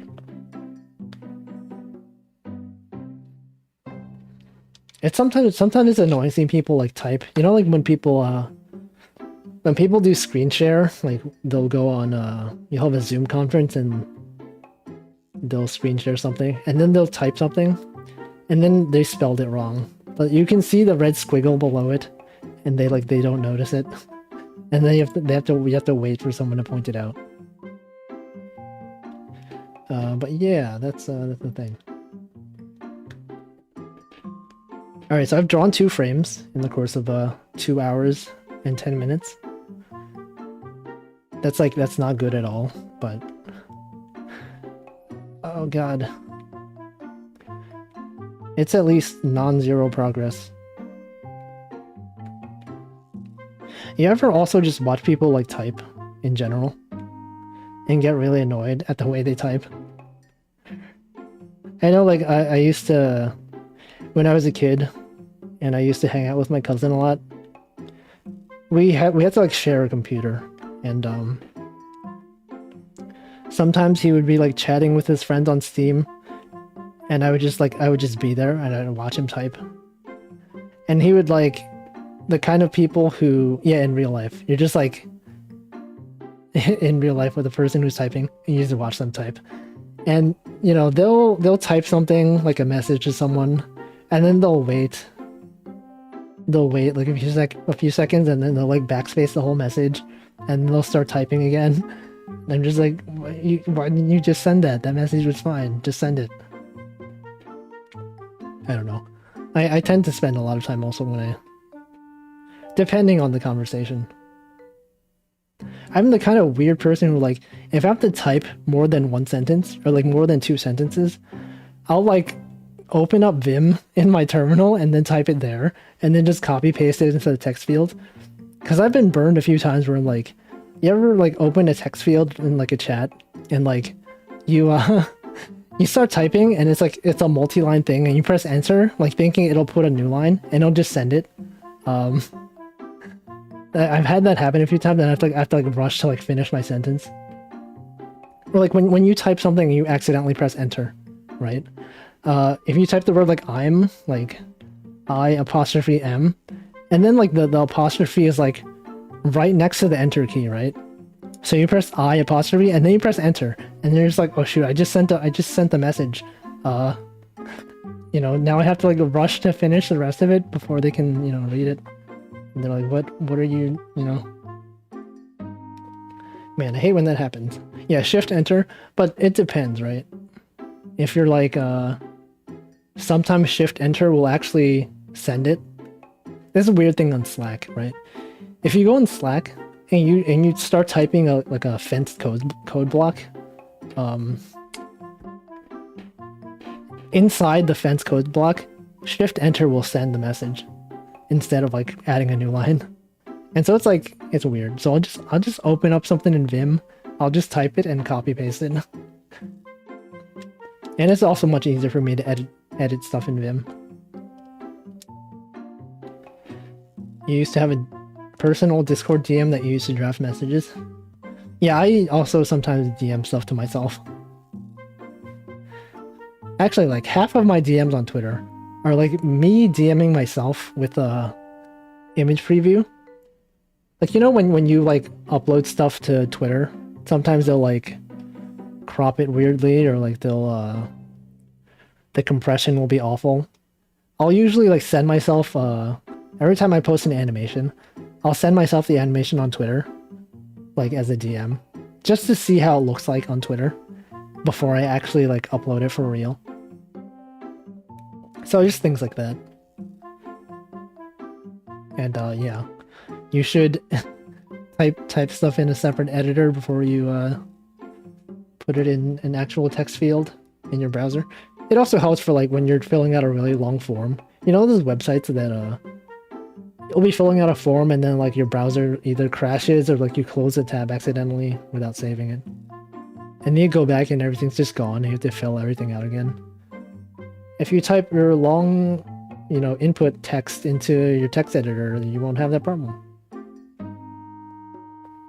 Yeah, Twitter's compression is awful. Every time I upload like a transparent image to Twitter, they like add these weird artifacts to it. I have personal Discord. Yeah, people do have private Discord servers. That reminds me, Pomu has a really slow light stick rave gif. Yeah, the Ketcha animation. Or no, that was it wasn't the light stick one. It was the Pomu jam. The one where she's like actually I have it. Let me pull up the Pomu jam. Add media source.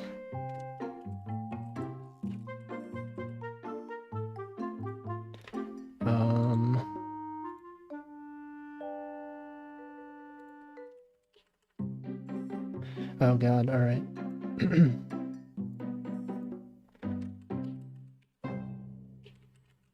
I'm sorry the screen is flickering. That happens when I like switch to a different window for whatever reason. Okay, so we got this one.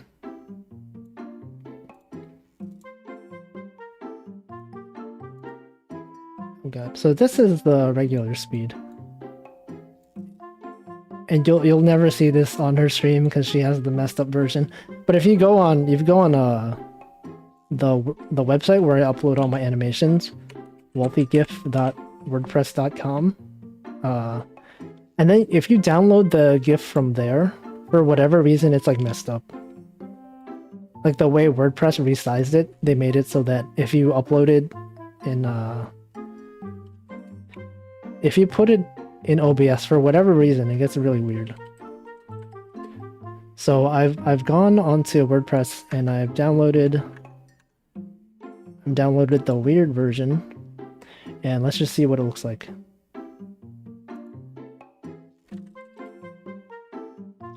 So this one.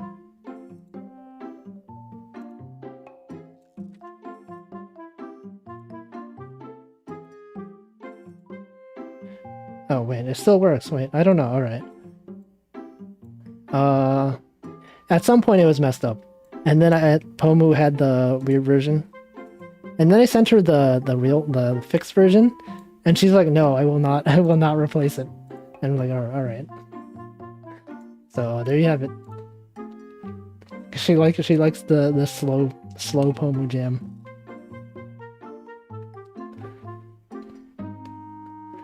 Slow Pomu jam. And now it's there forever. Okay, so we are drawing. We are drawing. So that's the lore behind Slow Pomu Jam. I've drawn 2 frames. I have drawn 2 frames. I think Pomu has she has pre-rendered her intro video. It used to like lag her OBS like a lot and use up a lot of memory. And I feel like she probably like, you know, pre-recorded the whole thing so that it's not actually displaying 20 different GIFs. That's probably also why she hasn't added a new GIF to the loading screen in a while. Because I've seen other people post Pomu animations, and those have also not been added.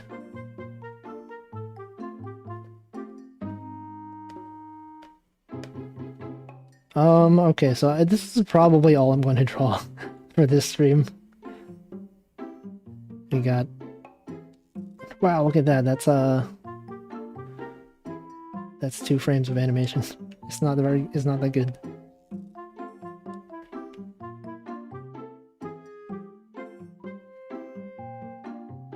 Whatever, I'll do this off stream at some other point. Always enjoy hearing my rambles.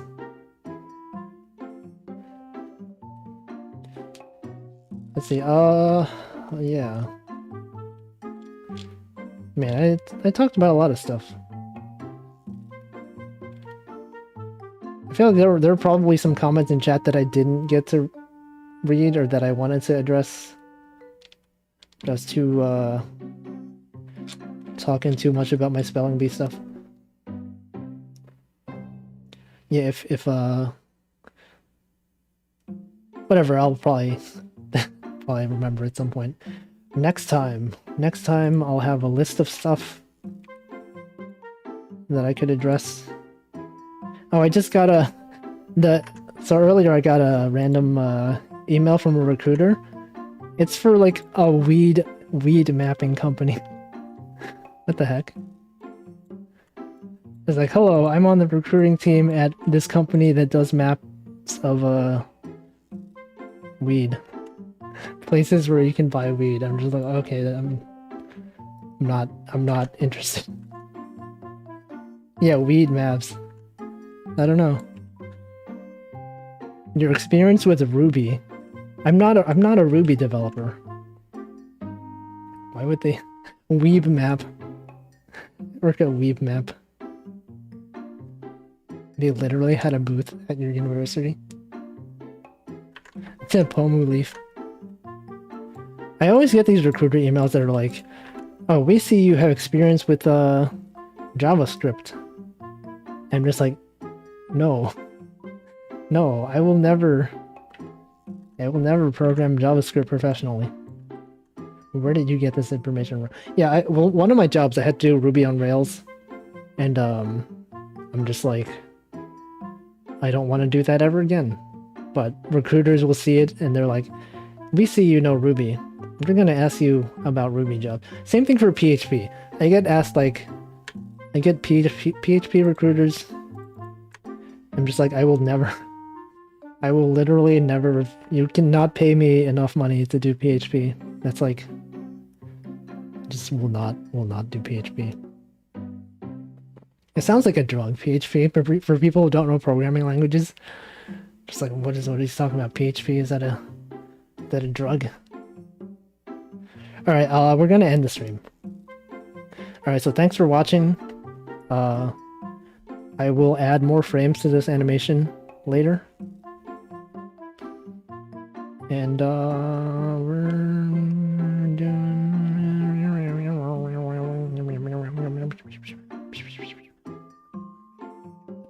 Oh my god, it's Elira Pendora. She's zooming. She's a zoomer. Oh no.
All right, goodbye.